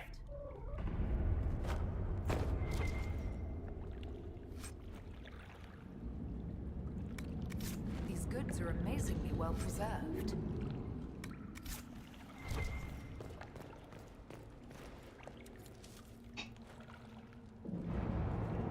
I'm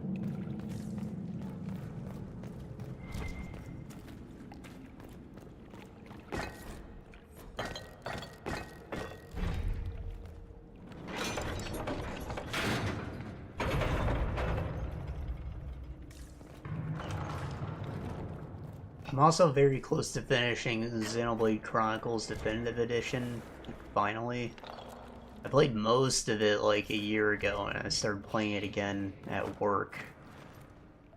So, like, I'm in the end game. I could go do the final mission whenever I want, but I'm doing, like, the end game grind, building out the colony.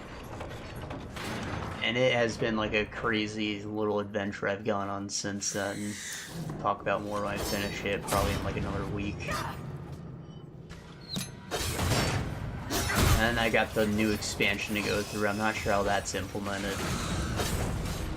Is it gonna de-level me, or am I gonna keep all my new progress that I just grinded for? I'm gonna get, like, boot from the menu, maybe? Separate character, who knows?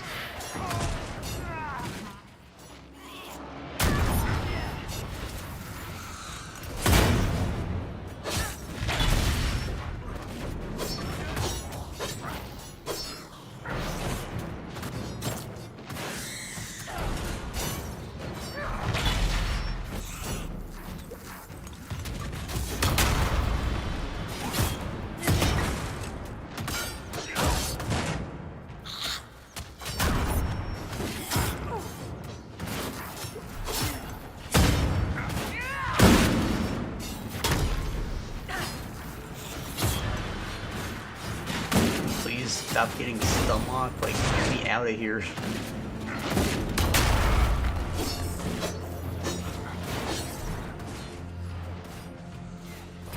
Blackwall, what are you doing, dog?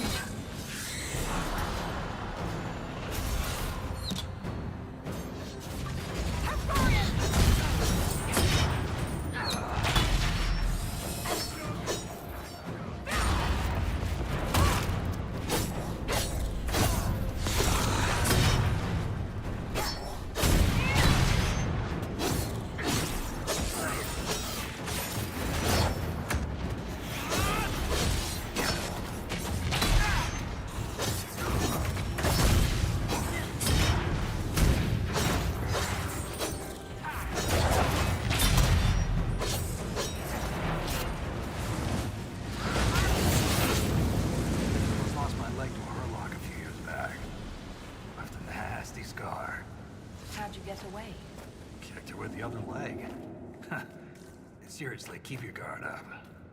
They'll use your tongue as jewelry. I'll remember that.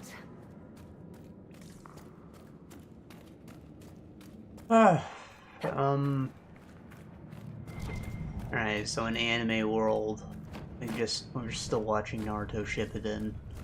I'm on like episode 300 something now. Getting through them pretty quick, I think. It's only been like a month or two.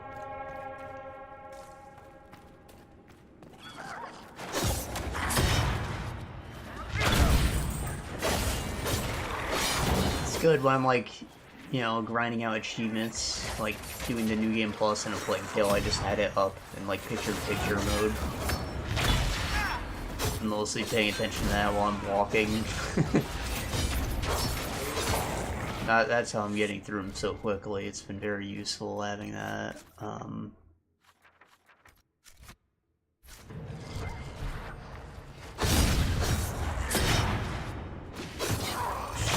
We are in the Ninja War arc, which I talked a little bit about last time. I stopped at when Naruto doing his training with Killer B to master the Nine Tails. Because Killer B is the only Jinchuriki who's like, he has a chill relationship with his beast. So he actually controls it, he calls on its power, they talk, they're homies, you know. And Naruto is not like that. So, yeah, he tries to, like, start talking to the Nine Tails. Learns a bit more about why it's such an asshole. And they're not getting along yet, but they have, like, an agreement, I guess. So he's kind of using his power to win the war now. Big orange glowy mode that I've seen on the game covers. That is Jinchuriki mode. It's not the same as Sage mode. He's even more powerful, and he's just been, like, he's been looking like that for, like, 50 episodes. He's never turning off.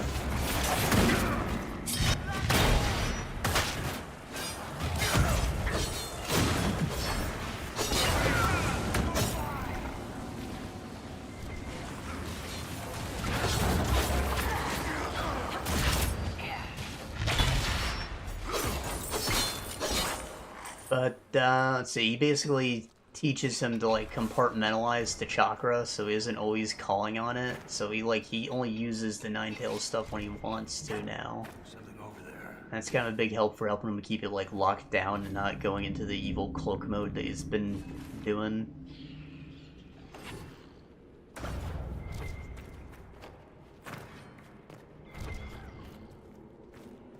And he learns the Jinchuriki bomb, which the fourth Hokage, his father, based the Rasengan off of. So it's basically just a Rasengan, but like a different color. Kind of stupid. I don't see why he needs to know that, but whatever. Point is, he basically has infinite chakra now. That's the real bonus that comes from it, and he won't lose control when tapping into it.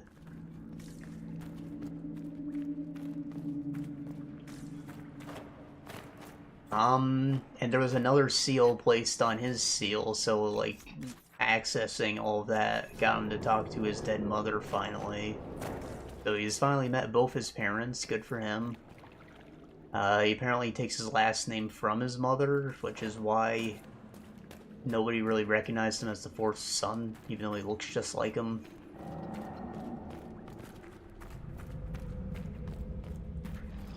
The Uzumakis all have, like, red hair, and they were, like, a family of Jinchuriki, so his mother was the old owner.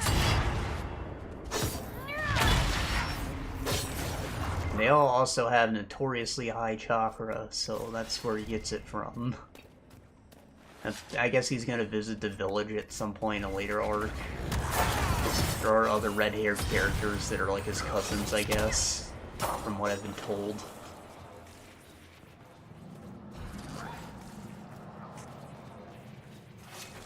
I mean, you got to see the day that the seal was put in, you know exactly why it is the way it is. I think it's strange that he only has half the Nine Tails chakra, like... Does that mean he only can get this, like, 5 tails, or... Is he never going to be as strong as the fox was on its own? What's the deal? Is there another one out there that has the other half? I mean, his dad had it, but it should have gone somewhere after he died.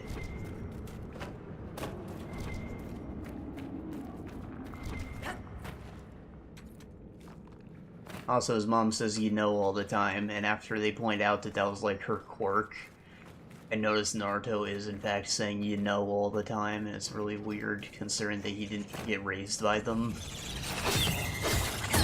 But I can't unhear it. Now every time he says you know, I'm like, oh jeez, his mother's son.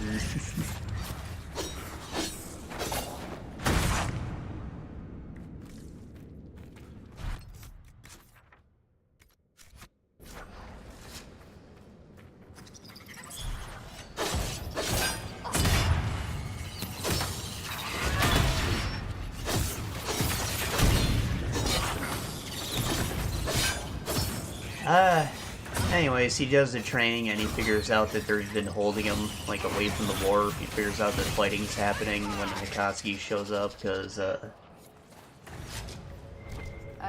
they the four great ninja swordsmen? They have, like, super chakra blades, and one of them really liked Killer Bees, so... But the fish head Akatsuki guy was wearing, he was using... They're a good bunch. Tough in a fight. So he, like, hid in the sword, and he came with Killer Bee to the training, and they kind of figured out what was going on outside because of that. And he decides to break out of the island with his newfound power, and now he's, like, in the war and helping everyone. He's got, like, a shadow clone also in jerky mode. He's splitting off in every direction, winning fights, and that's... It's basically filler at this point. Like, it's hard to talk about. It's just a bunch of fights of, like, undead characters who we never met, nor do we really care about, and, like, each one's a different fight. It might last 2 episodes or something, like, basically filler. It's not that it's uninteresting, but, like, it's not anything interesting to talk about.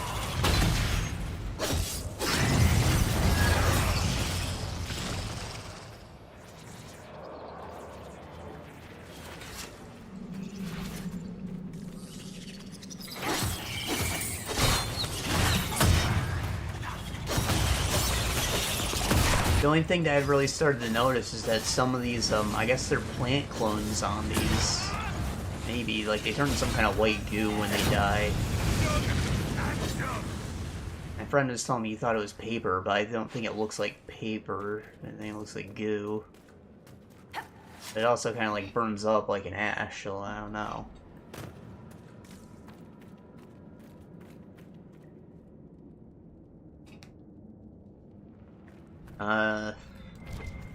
Anyways, some of them you have to kill, and then they, get sealed. Other ones, they just, like, you bring them happiness, maybe? Like, you fill the hole in their heart? I don't know. Maybe you give their soul a reason to move on, like they find closure with someone who's still alive by talking to a loved one or something, like, and then they just they dispel themselves. They never explained why it's happened, but, like, at least 3 of them have dispelled themselves.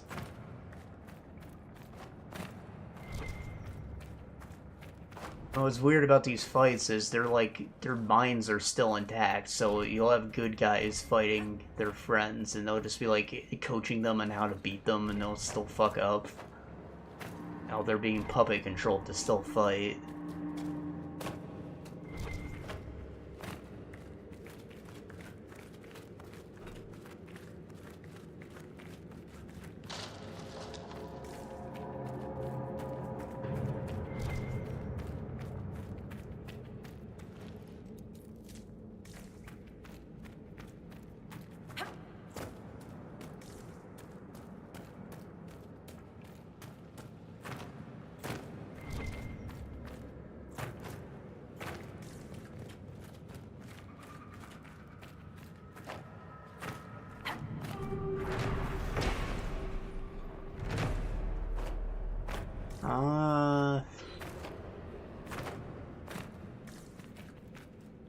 I guess Itachi was probably the only important one that's happened so far. They said that they've only gotten through the pawns so far, so they're gonna start busting out the big guns soon of whatever zombie corpses he has tucked away. I imagine it's gonna be all the Hokage or something, like... Obviously he's fought a couple of them, but they're from different nations. None of them are as powerful as the first and second Hokage were.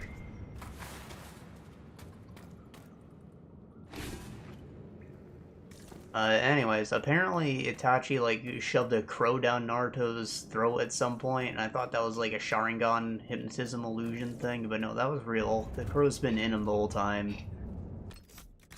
And it has some awakened eyeballs on it, so that was, like, a contingency plan should his corpse ever be used to fight. And, yeah, it basically just breaks the spell and lets him talk freely, help beat the other guy he got summoned with, which was Pain, actually.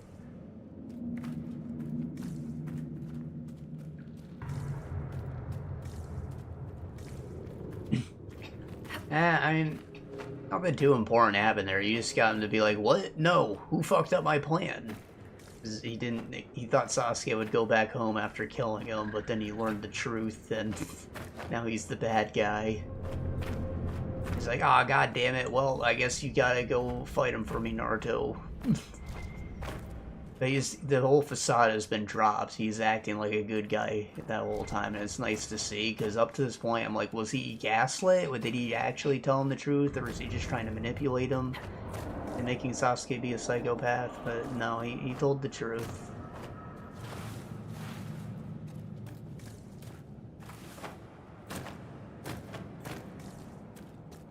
And yeah, Itachi's another one who kind of dispelled himself. I guess he put his trust in Naruto, and that's all he needed to move on.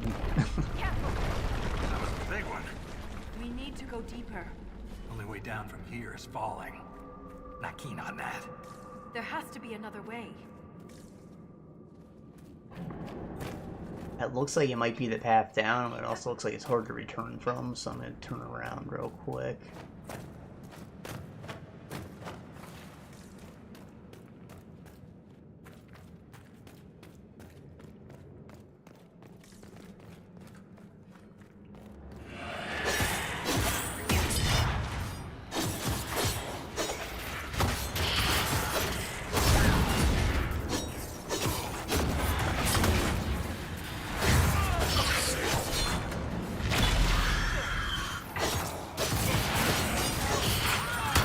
They're also still injecting a lot of, like, actual filler episodes in all over the place. It's like, I think they maybe caught up to where the manga was at this point or something, because filler is becoming a lot more frequent now. I'm told that, like, the last 100 episodes of the show are filler. They're like a bunch of what-ifs for timelines before they actually give you the conclusion. I'm not there yet, but Jesus, like, it's really picking up in the filler department.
I gotta check the alchemy bench. Feels weird they've gone to every area and somehow can't really get past fucking beginning of the game upgrades on my potions. Also, my guys leveled up a while ago.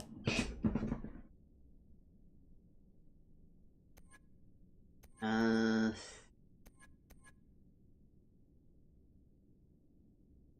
even use the block anymore.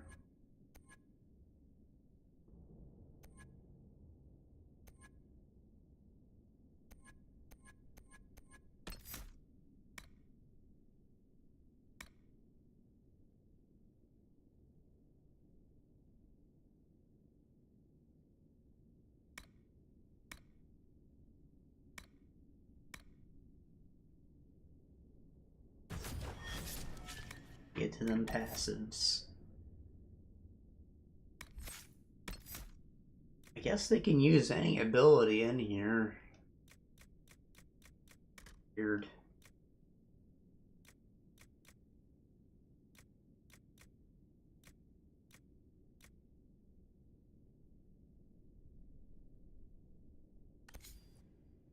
And what if I tell them no? Not block and slash.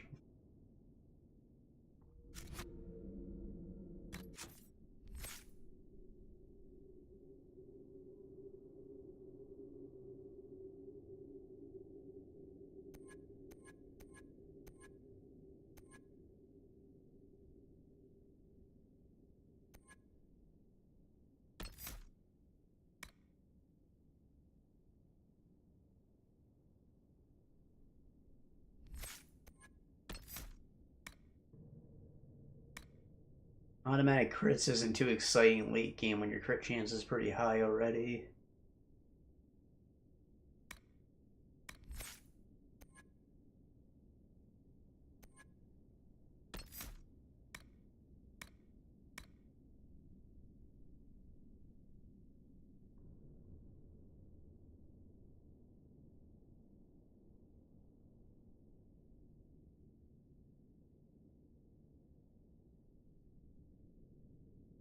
It's bonuses from coming out of stealth.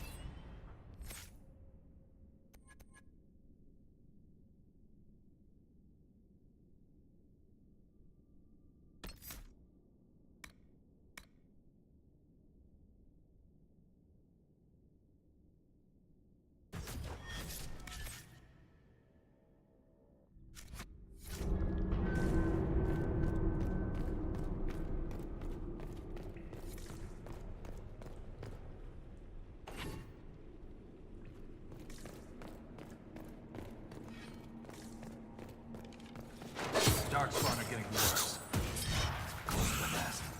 That explains the stench.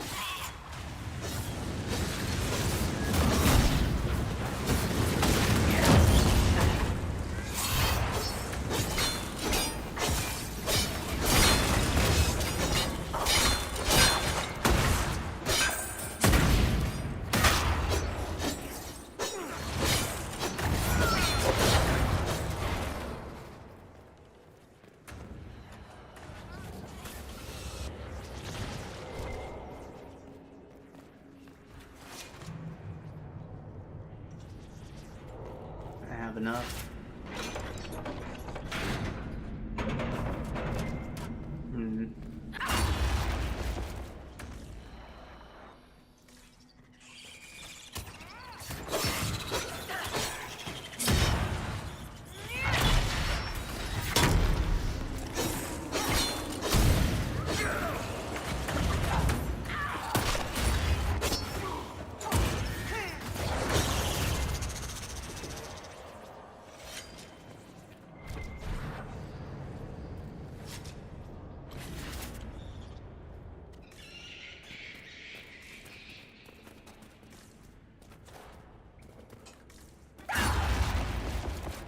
Tap enough now, right? I think like 4 of them.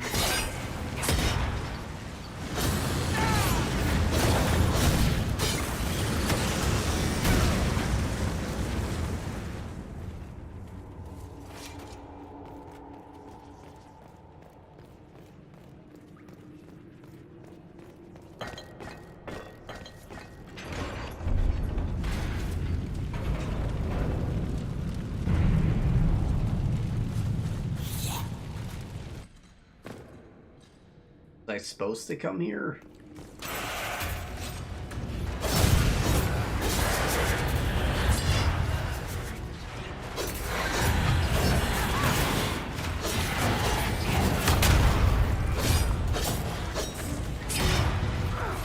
Why is their nest on fire?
just walk away now. Feels a little important. I wasn't done exploring. I thought this was just gonna be a little treasure room.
You guys are actually killing me.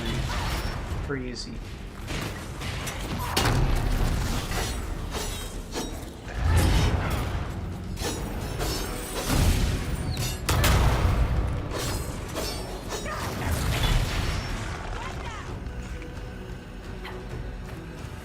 These are both genlock outposts, right?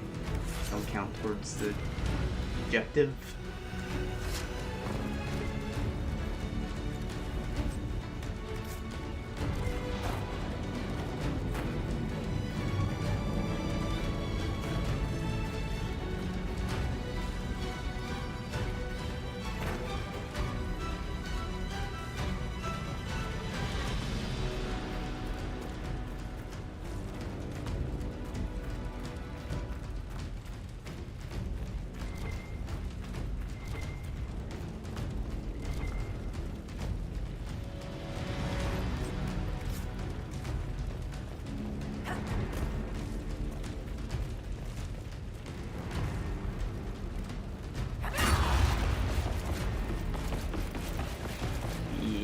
Go explore the rest of this way. Oh fuck, I'm trapped in here actually. What the shit? There's no indication that that was gonna happen.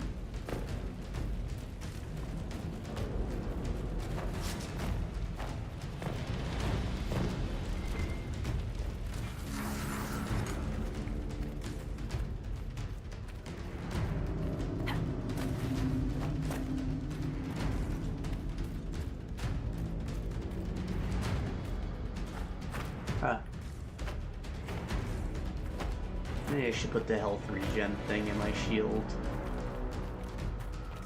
Just didn't think it would be like that. I want to maintain some damage output.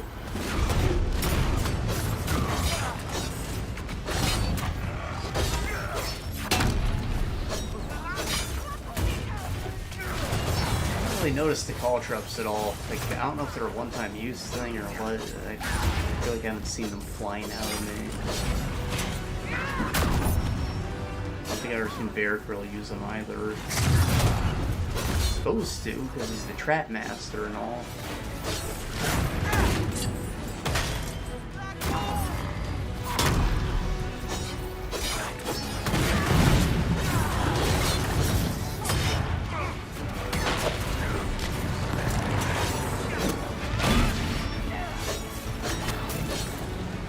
Were a lot easier.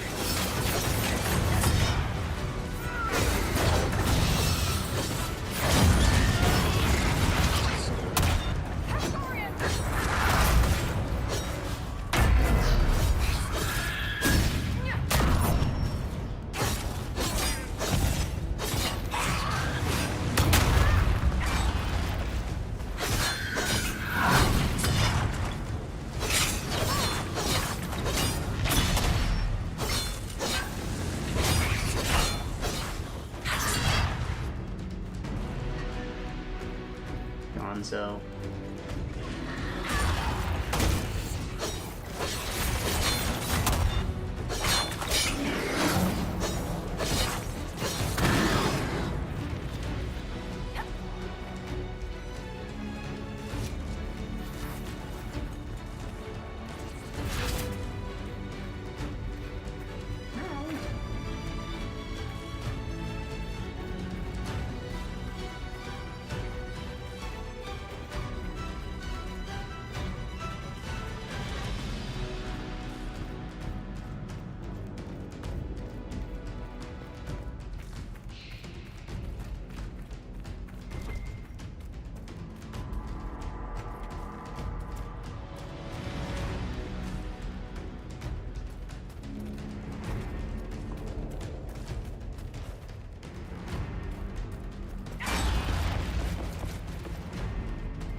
The focus gain is by character, meaning that's not really helping at all.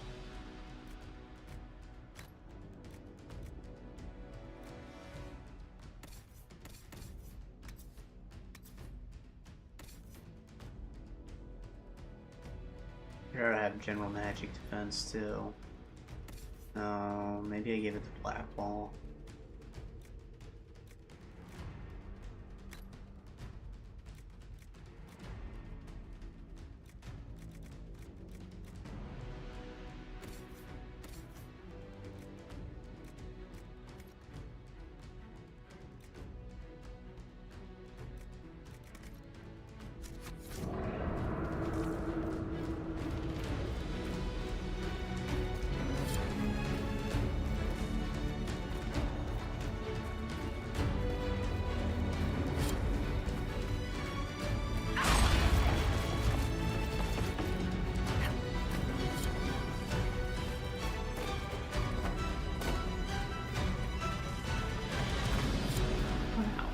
Look at all that quest I'm completing.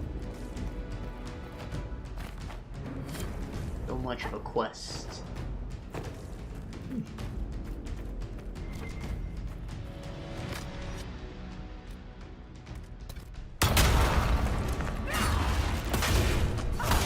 Ah, two of these fuckers. I don't have boss health bars.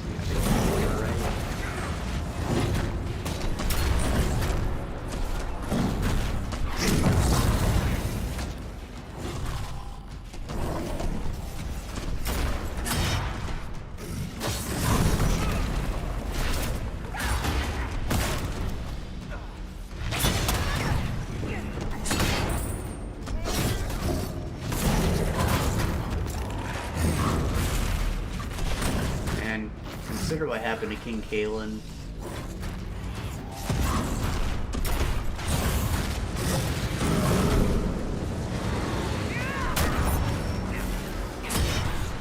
Squeeze just like an empty soda can. This just keeps happening to me and I'm fine.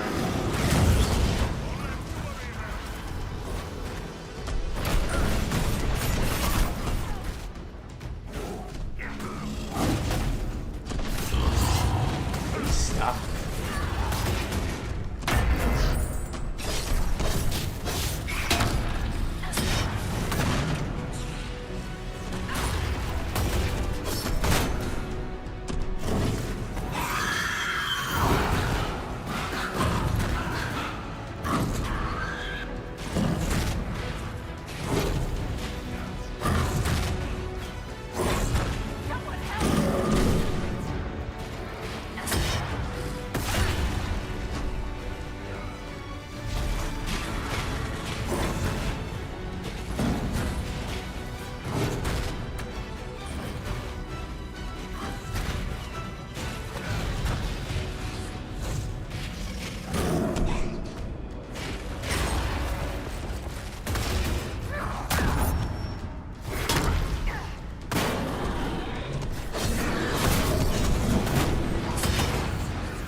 My fucking rift thing because this is fun. It's fucking stupid.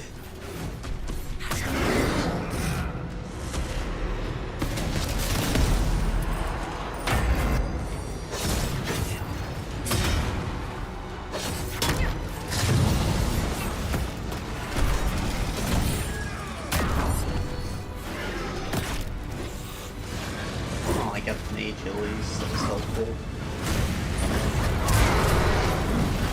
No, he just disappeared, little bitch.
Trying to prioritize the mage, but he's not taking damage. These guys keep picking me up, and I kind of want to prioritize them. They're also not taking damage. I don't know what to fucking do. It's just misery.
kind of serious the whole time, apparently.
Asshole.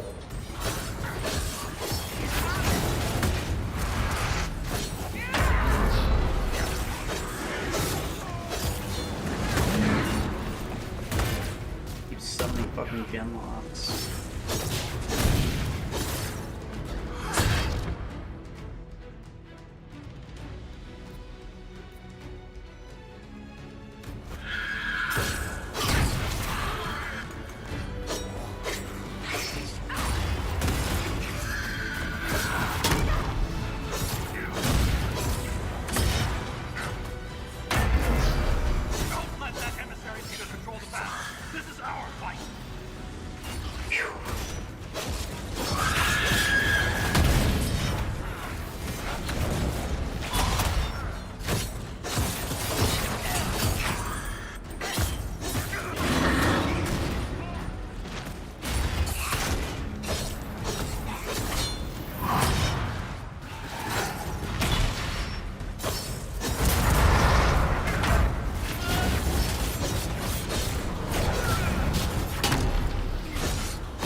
Doing nothing.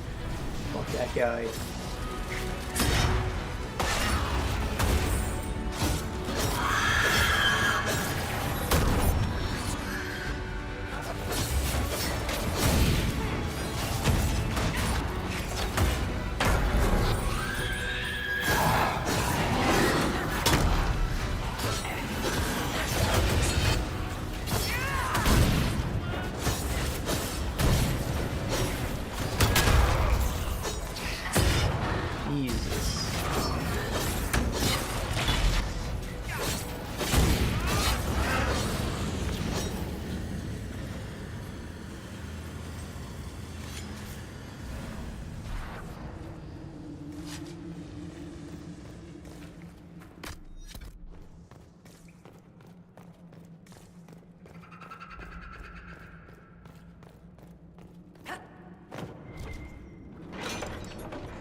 That's the last of those, Darkspawn.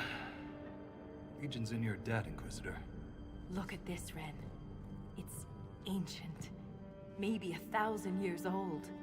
Any idea who built it or why? This Thaig is on top of a lyrium mine. According to the memories, the mine was destroyed by some unexplained disaster. The miners must have used this lift to reach the lower levels. I'm starting to see a trend. If there is a Titan causing earthquakes, it's down there. I found this book with the emissary. The pages are mostly ruined, but a few are readable. See this line? I awoke to the singing stone. Our kingdom trembled at the Titan's hymn.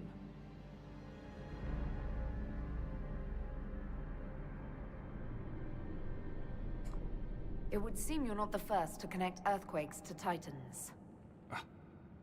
Not to keep beating a dead Bronto, but there's no actual evidence that what happened then and now are the same. Singing tremors, destroying a mine and threatening a Thaig? You don't see any similarity? I think you're reading where you want to read. Perhaps this will change your mind. Look here. It's the royal seal of Orsec Garal. King Orsec Garal? That book belonged to a paragon? Maybe you are onto something, Volta. Of course you'd take a dead man's word over mine. Always the traditionalist. Hey, challenging tradition lost you a cushy position in Orzammar. Huh? Calls herself a Shaper. Is she Legion of the Dead?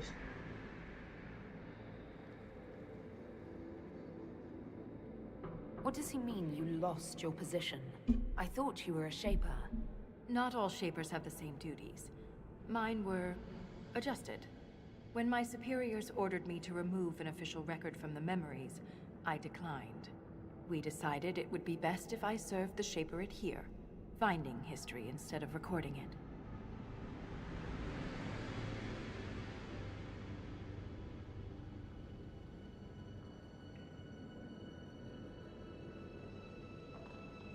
It takes courage to challenge authority. I suppose you would know. Some believe the past is what we make it. But we gain nothing from ignoring mistakes. I'm sorry I brought it up. The earthquakes are what matters. I don't know where this lift leads, but we're about to find out the hard way. Get ready.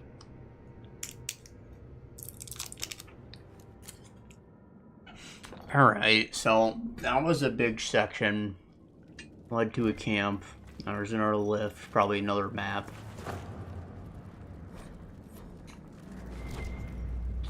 This is camp 2 of 3, which means there's probably 1 or 2 more sections ahead of us. The third section could very well just be a boss fight for all we know, but I don't know, that was pretty big. Like 2 hours big.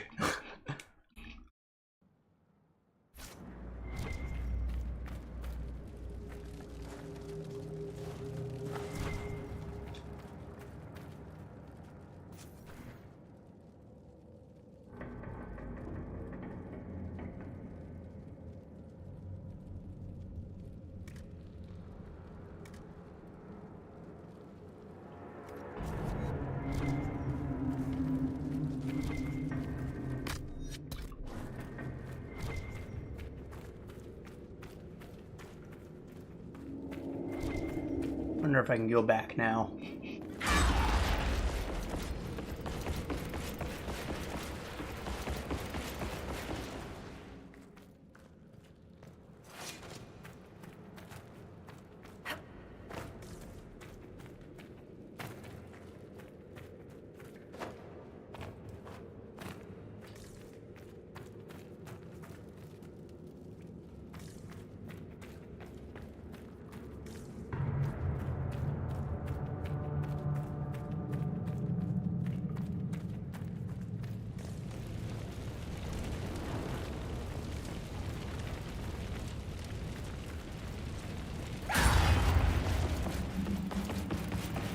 There we go, it's open.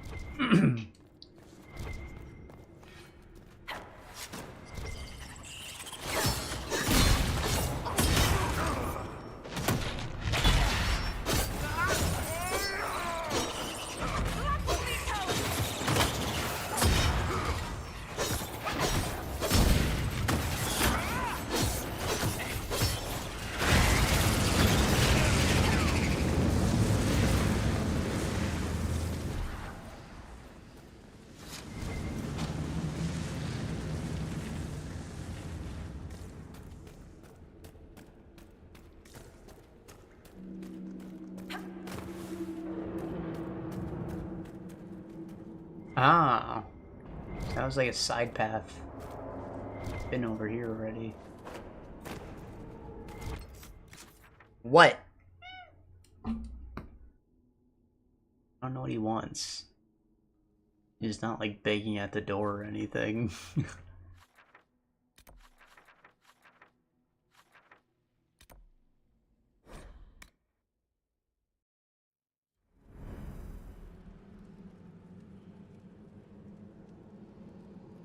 Meow. Meow.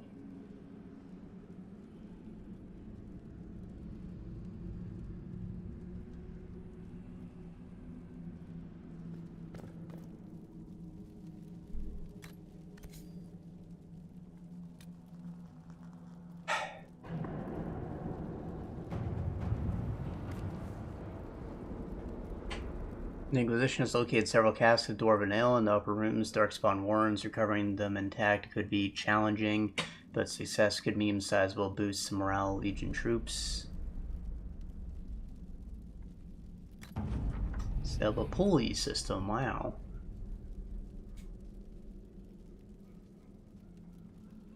Yep, everybody's got beer now. Free beer.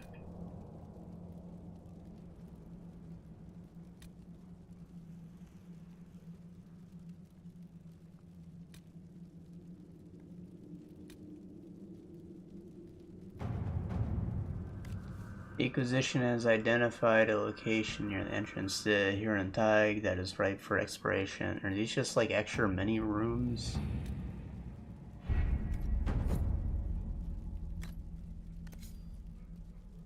Suppose we haven't made it into the Abyss yet. That might be the next area since this table's full of maps now. Warrens and the Thaig. The Abyss. I hope we see more cool lyrium stuff down there. Like the rock wraith business, you know?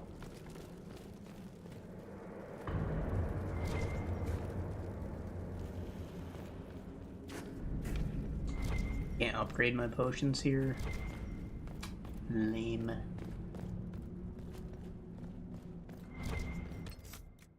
Or loot.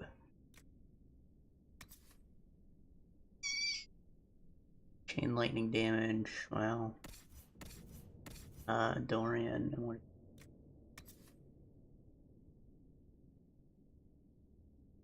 Plus 41 to magic, holy shit.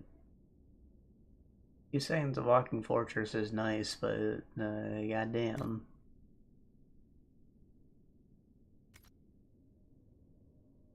It's pretty lit too.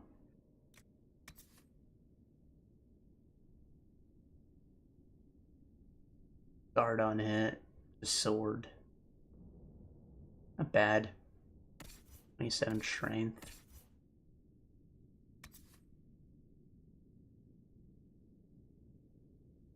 Higher base damage, actually.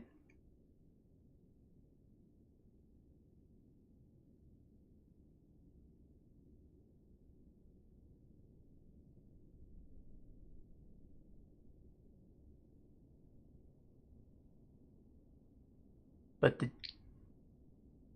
I think it's because of the attack rating that this one is higher DPS. It's not just the damage from demons.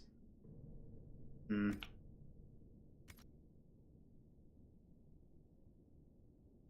of those too.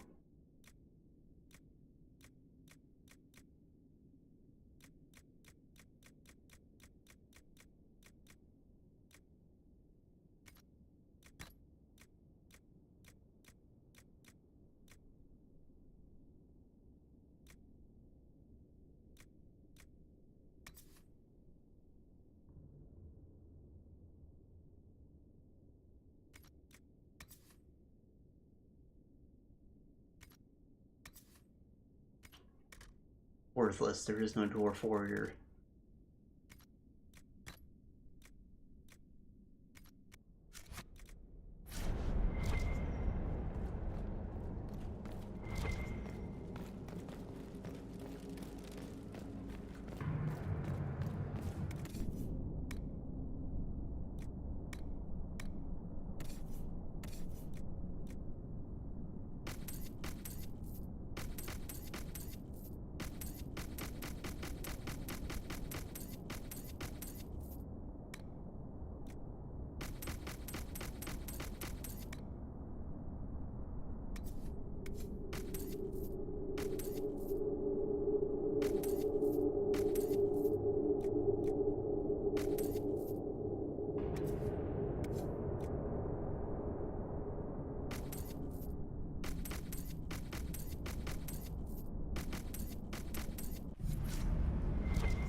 Yeah, I don't know what I want.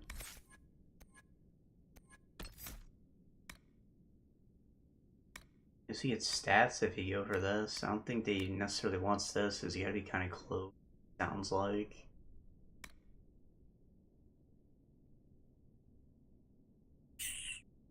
Kind of cool.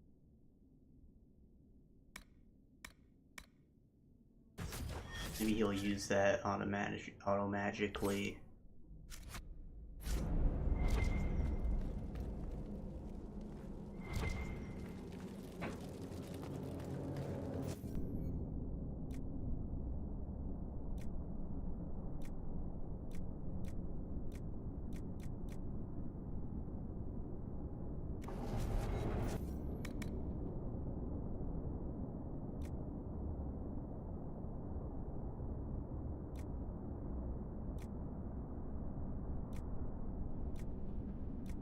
It's a shame. This one's actually better than the sword I made him.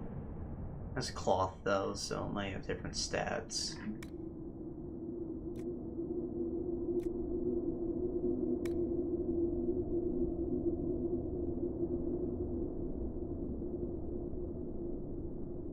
Looking dagger.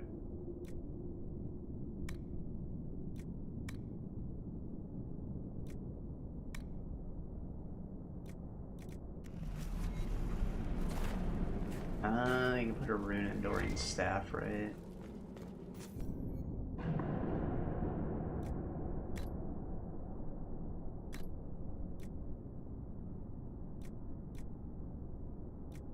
Alright. Gotta make one.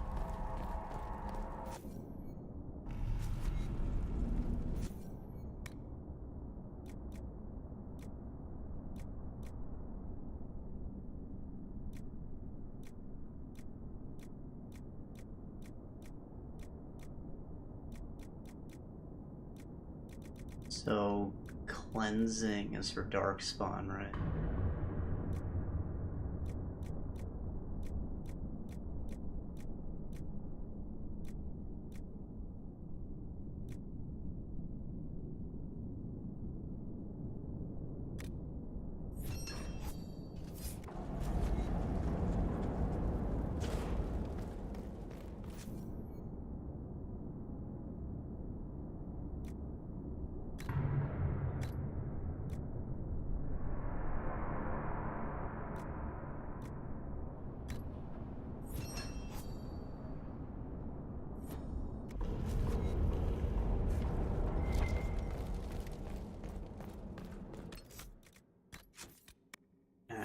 Let's see what happens here.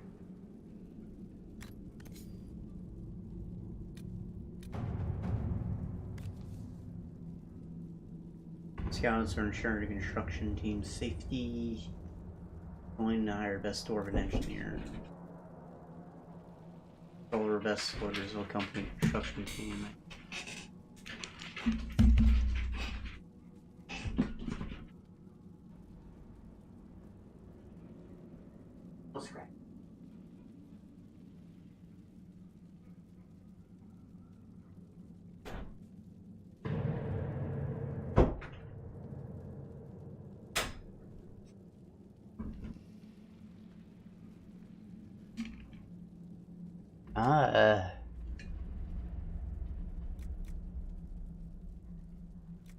Yeah, why spend money? This shit's all gonna fall apart.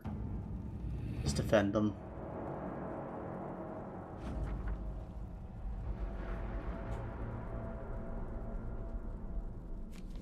I guess I'm repairing places where I set flags.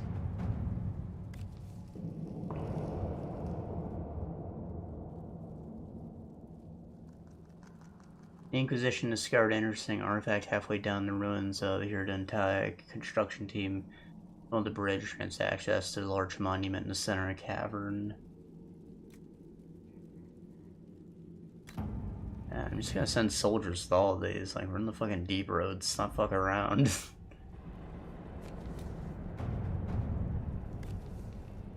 Ancient dwarven ruin near Darkspawn Nest to the bottom. Bridge. Build bridge with soldiers. Yeah. Why even give me a choice? Like, there's no fucking reward.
I guess I'm gonna walk back.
The beer.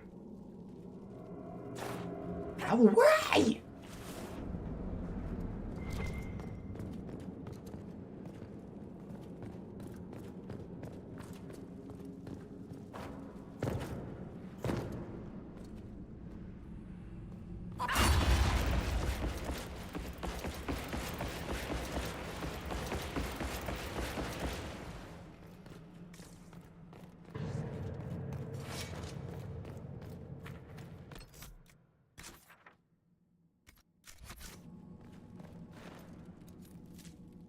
Sun's all faded, and so it might be the way down.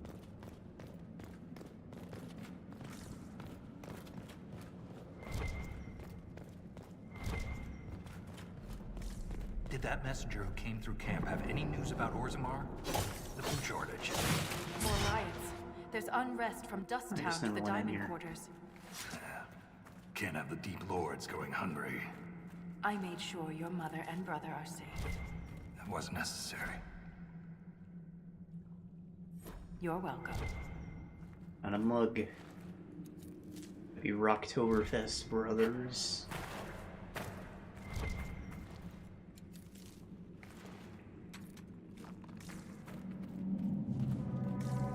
Alright, so I know the whole thing is sausage and beer.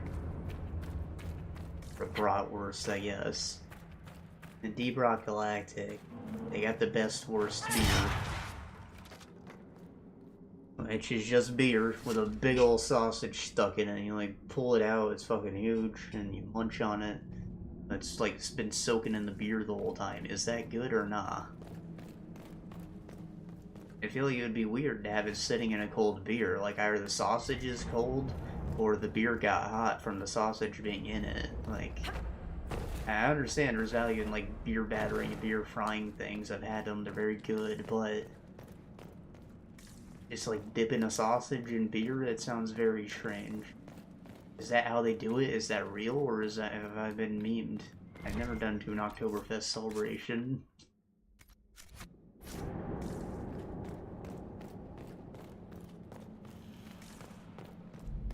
My guts tell me that it's real.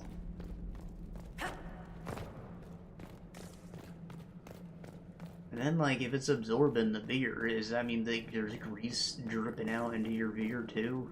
That make it better, or what?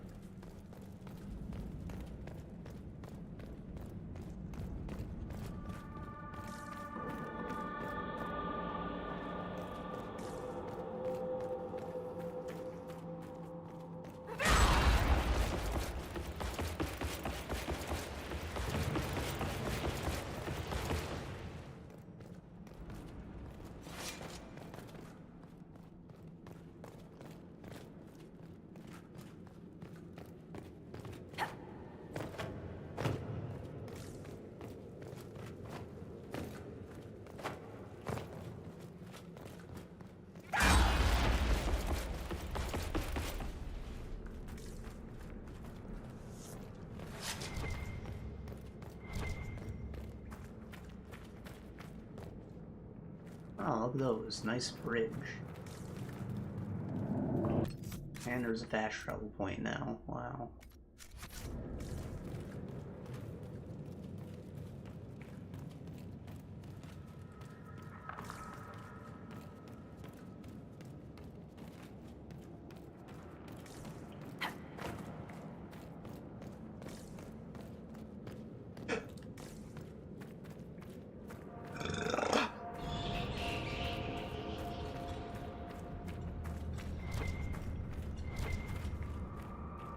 Gear.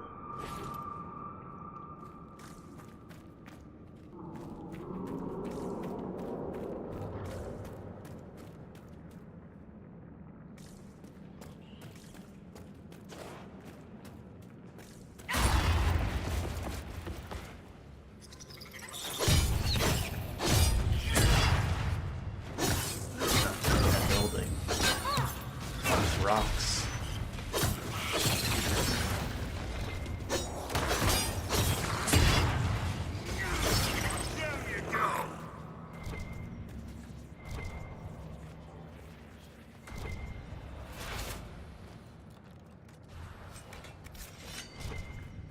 Nice blanket on an otherwise uncomfortable bed. A piece of cheese? Nug King. Wow, he's real. Why is this here? Perhaps there's a use for it.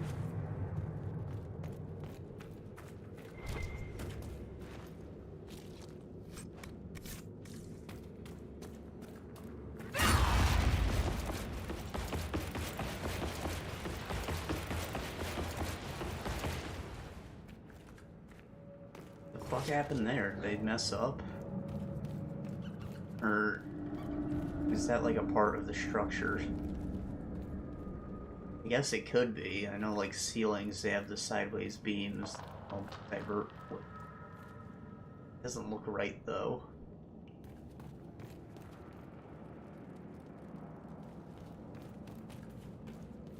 I guess you have to build up a lot higher to connect to something else.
Oh, hey.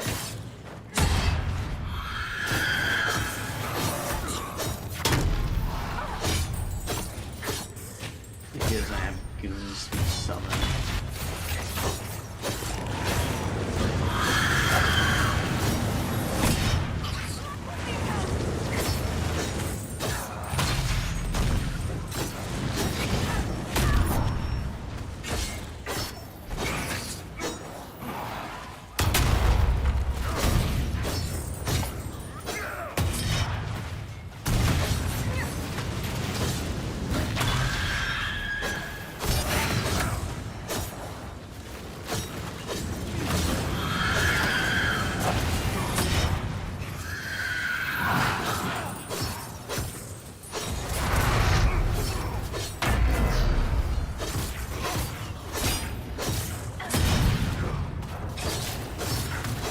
I forgot to check the crossbow. I don't know if the arm's 7 or a new thing, or if he's already got them.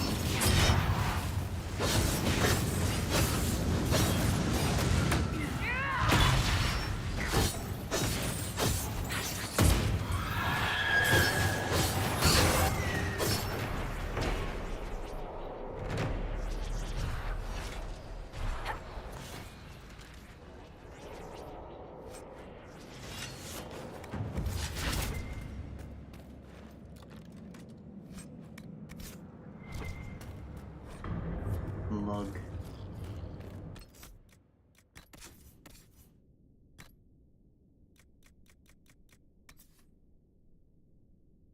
He only has arm 6, so I can make Bianca stronger if I wanted to. What aiming does he have? So I just picked up that 4. Sorry, I'm Scatterbrain. Deadly Scope. I don't know what that means.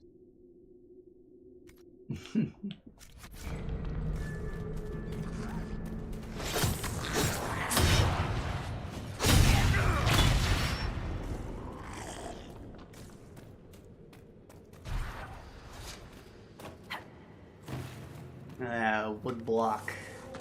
They just like plopped them down piece by piece like Minecraft.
Is Ryla dead?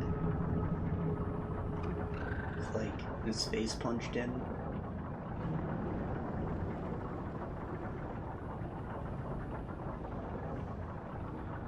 Like,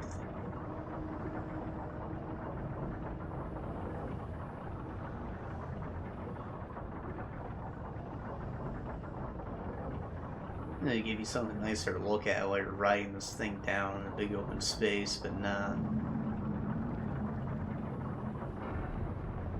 That bridge is gonna fucking gonzo.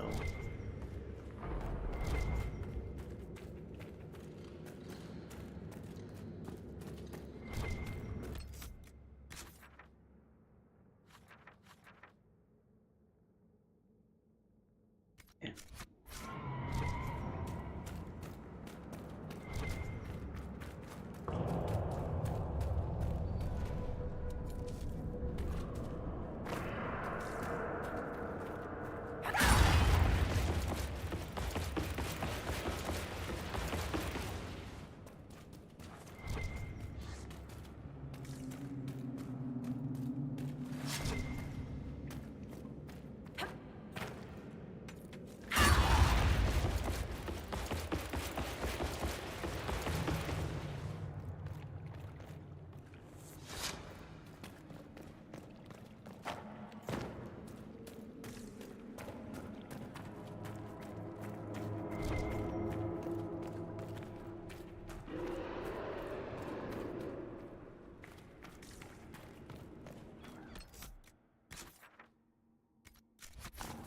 Make a turn.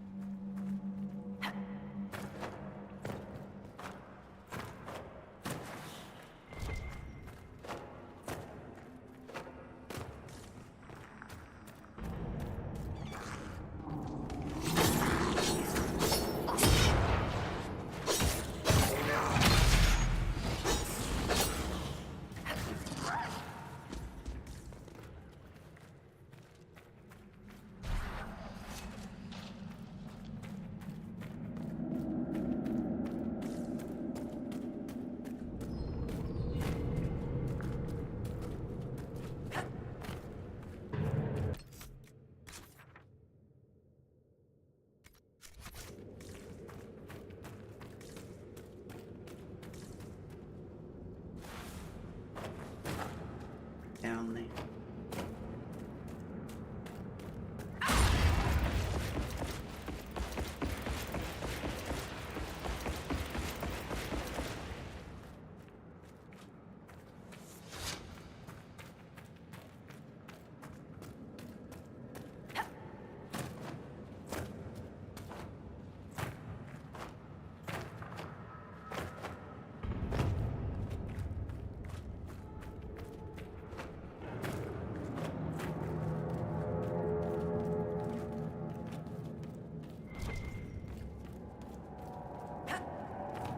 I mean, it's just a statue. Have we ever really found anything interesting at these?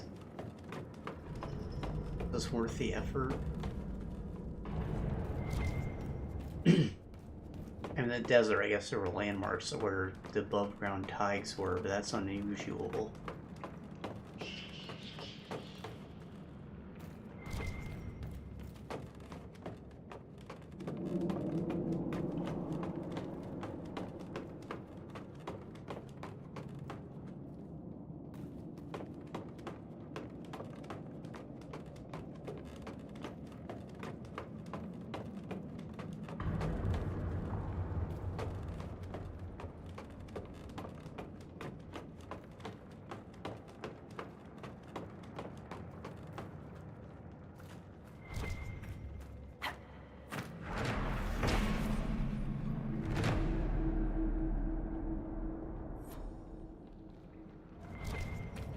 This is Paragon's resting place.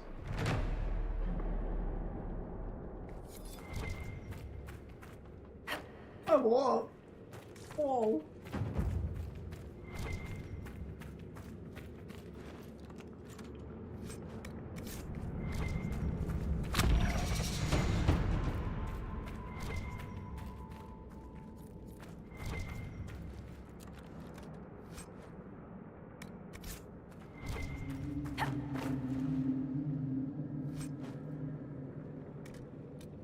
Masterwork gilded beyond comfort.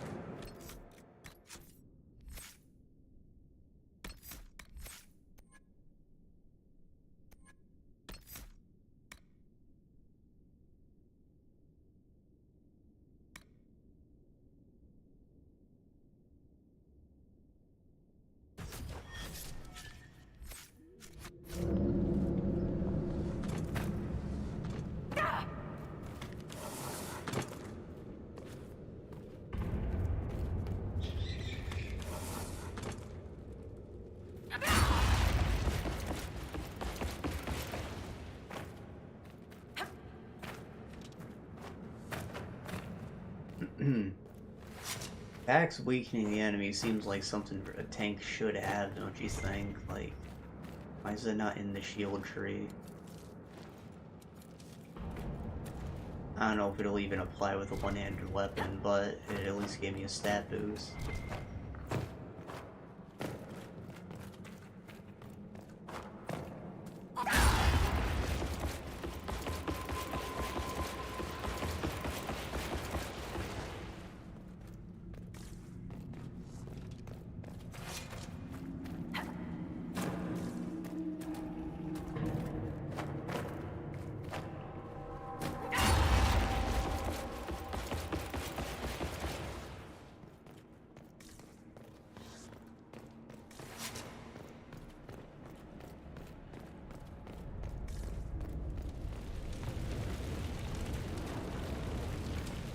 Who started this fire?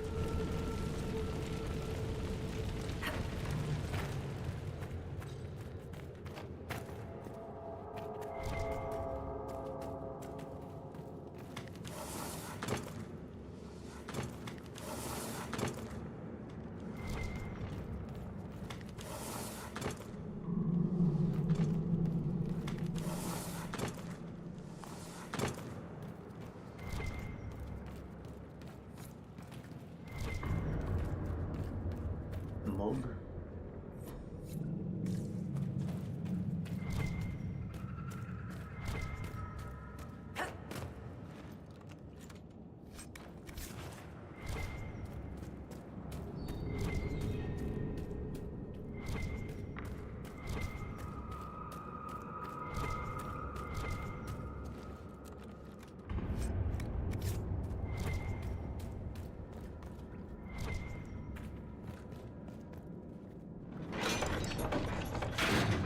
Trying to jump, thank you.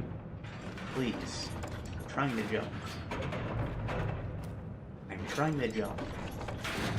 Whose idea was it to put this on this side?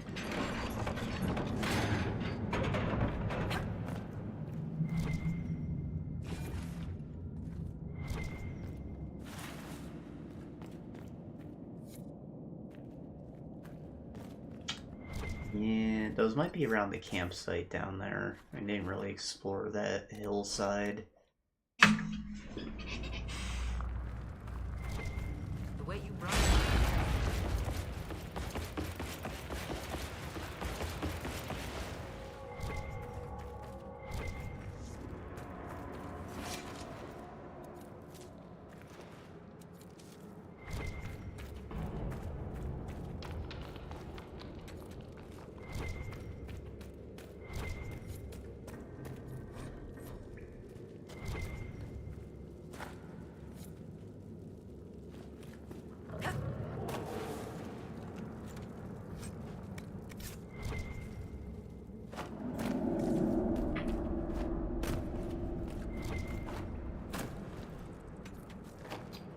Interesting. I feel like I've been everywhere. Like, could there be more gears further down?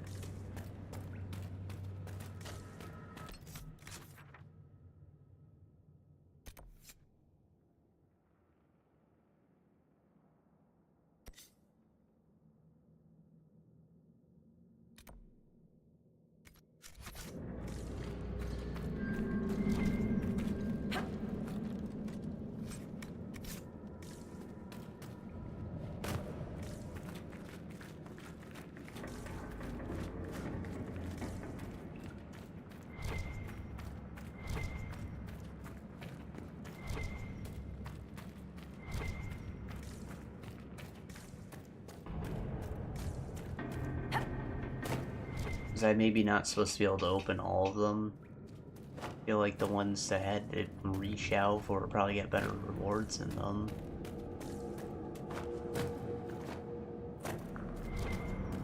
It also says I'm missing like 4. I don't think that's enough for 2 doors. I'm gonna look into this real quick.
Okay. There's more gears further down. That's all I needed to know. I don't need to watch a guide or anything.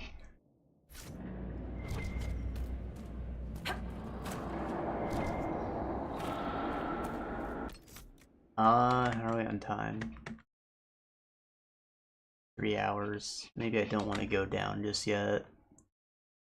Maybe I go build something for Bianca and call it a day. Some meaty ass enemies in here. I need a strong crossbow.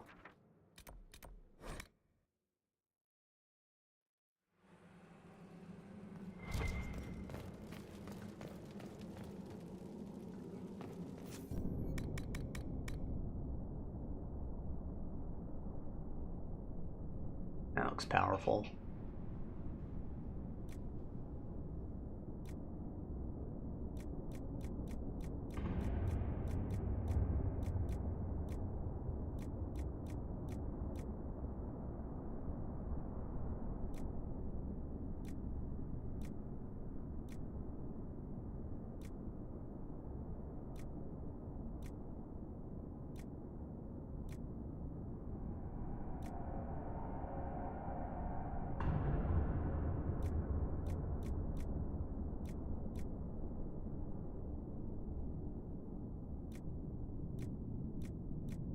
Alright, so that is the best grip we've found so far.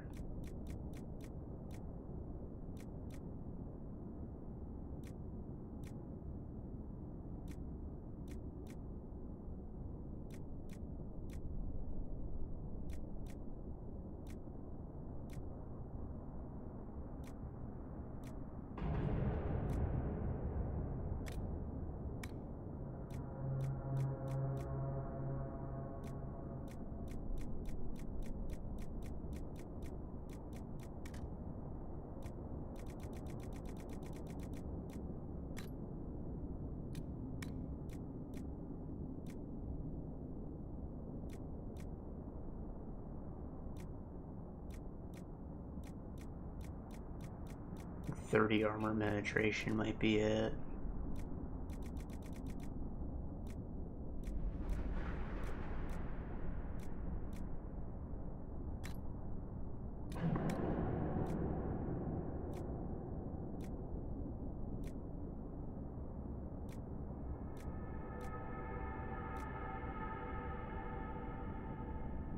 Even more armor penetration.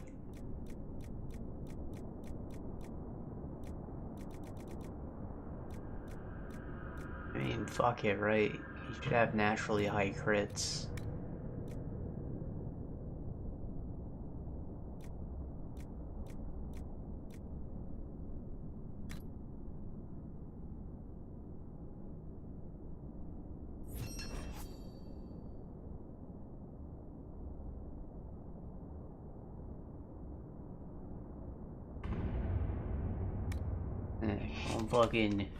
I'm fucking in Dragon Slayers. Yeah.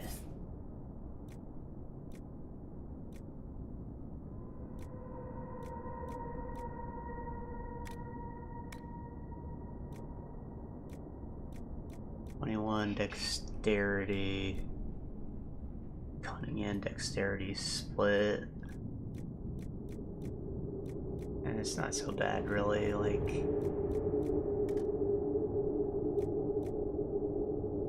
you could just have a lot of one, or you can have some of both. You can use this. I don't use dragon skills for none, right?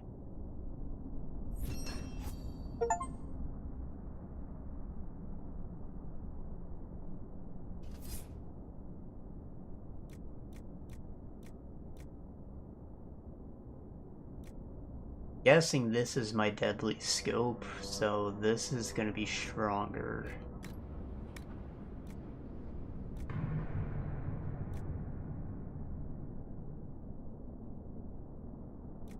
I want critical damage.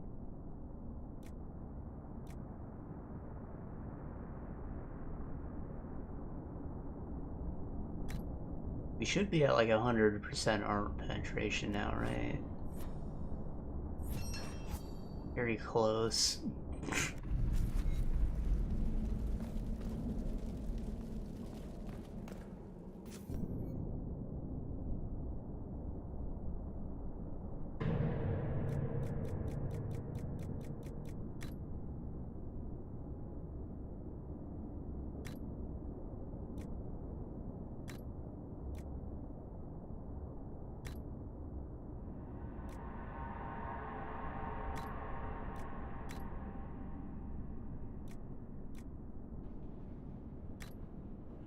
Alright, we're over the limit.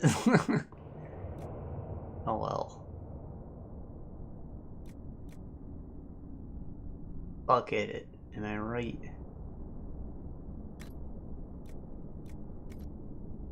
Make him a better rune.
Alright, well, assuming the rest of this is gonna take about that long, I don't really want to commit to another hour right now.